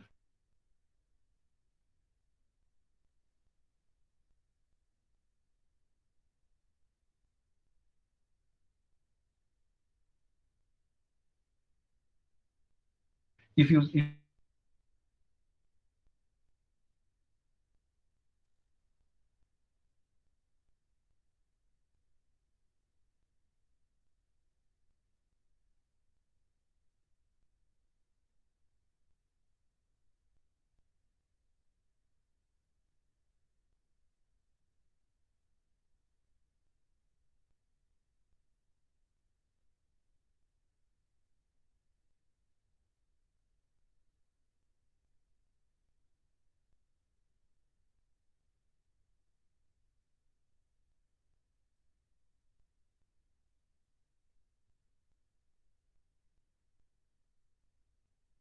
Wait, sir, cannot hear.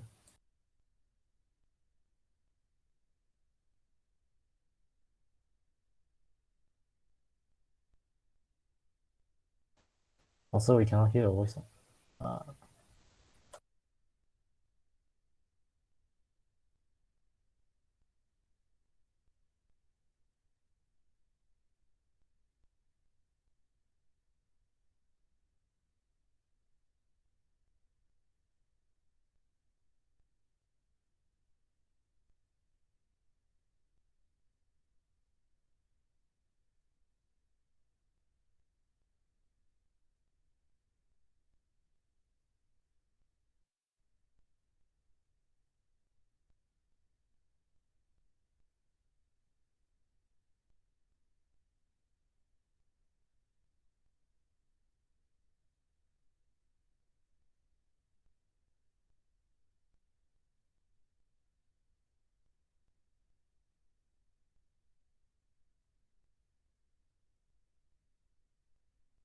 Hello, sir.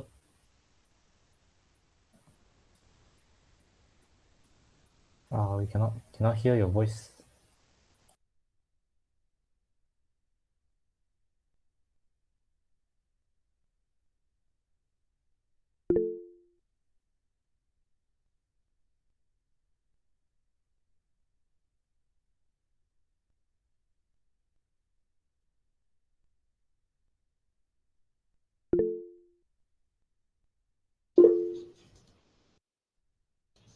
can you hear now? Now can hear. Now can. Ah, yeah, can. Sorry, sorry. All right. So I was saying, let me just go back here. That when you go through the routing table to check connectivity, you have to go because ping works this way. Ping from PC1 reach PC3, right? So you can see pings from R1 to R2 successful, R1 to R3 successful. So if the ping from R1 to R2 to R3 is successful, meaning to say that the problem is this. The problem is the routing table entry for this network. Because this other network, fine, right? Always remember when you check from PC1 to PC3 the path, right? If it's okay, then you have to check the return path, which is from PC3 back to PC1. Because the path from PC1 going through the routing table is based on the interface here until we reach PC3. But from PC3, for the ping to be successful, PC3 must reply the ping, right? So when the PC3 reply, the routing table will use the next hop address here and here, right? For R3 is here, for R2 is here, and then when we reach here, then we can deliver, right?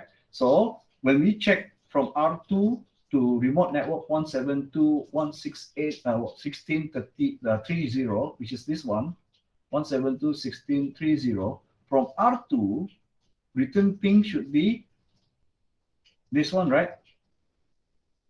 the default route, the static route should be showing this one as the next hop address. So this one should be 172.16.2.1. But let's look at the configuration.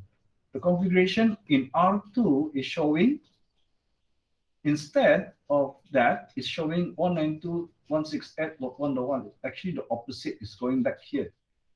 So that's why there was a problem. There is no way for the ping, okay, the reply ping from PC3 to be forwarded to PC1 because misconfiguration. So the correct configuration should be replace that 192.168.1.1 with 172.16.2.1. Is that okay? Sir, is the ping is a two-way? Two-way. Forward. Yeah, you ping PC1, from PC1 to PC3. Okay, then in order for you to know whether the ping reach PC3 is if you receive a reply from PC3, isn't it? So it must work both ways. It must go to PC3 successfully, and then the return ping from PC3 must reach you back successfully. So in this example, the path from PC1 to PC3 is correct, but the path from PC3 to PC1 is incorrect at router 2 because the next hop address given and the highlighted one is wrong. It's supposed to point to the next hop address in R1, but instead it point back to next hop address at R3. Right? So you can see R2 entry 172.16.3 is a remote network from R2. So R2 want to reach 172.16.3.0 via what? Via what interface? The next hop interface is entered is 192.168.1.1, which is going back here. And that entry is for to go to 192.168.2.0, not 172.16.3.0. Right? So the lesson we learned here is once you check from, let's say the ping is from PC1 to PC3, once you check OK PC1 to PC3, do the reverse for checking routing table. Then check the reverse from PC3 to PC1. Is it okay also? Right? Any question? No. No. No. No, all right. Okay, so with that, I think we reached the end of this. This one is short. Let me just see whether this module practice IP. Right. Okay, what did I learn? Okay, so I think that's it. Right, you can continue reading what all those info just now. Okay, so let's end this slide.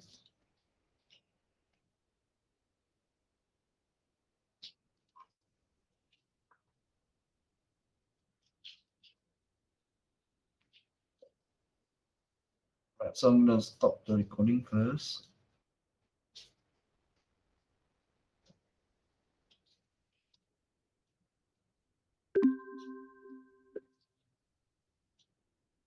All right. Okay, so you can check the tutorial question, right?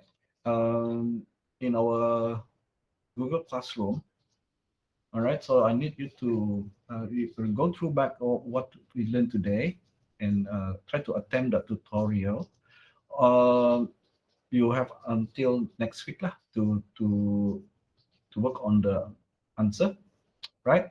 I still like the way we do in 4CN where we have a participation to collaborative tutorial, okay? But try to do it on your own first, all this question. And then next week or like in the middle of the week, maybe I will create a collaborative Google Doc, and then when I assign your name, then you can just copy your own answer into that collaborative. Then we can discuss the answer in that one document. But at first, try to do the question, right? If you have difficulties, again, we will discuss that question specifically in our next tutorial session. All right, so you can download. Let me just show.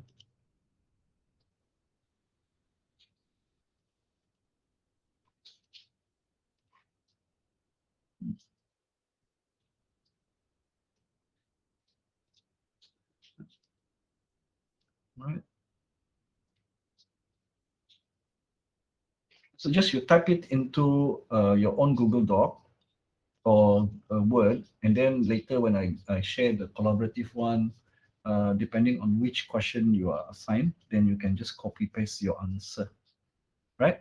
But in the meantime, you can do the tutorial first, right? If you have any difficulties, okay, you highlight to me at the next tutorial, and then we can discuss that one, right? So I think the questions are basically very similar to before. You are given a scenario, and then you have to answer the question, right? So again, for example, question 1, reference to R1 partial output of show IP route, differentiate the two static route. Okay. And then here, identify and illustrate one of the types of static route shown in R1's running config. Okay. And so on. Is that okay? You guys revise and try to do the tutorial first? Okay. Okay. Okay. Any question, just let me know.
Hello?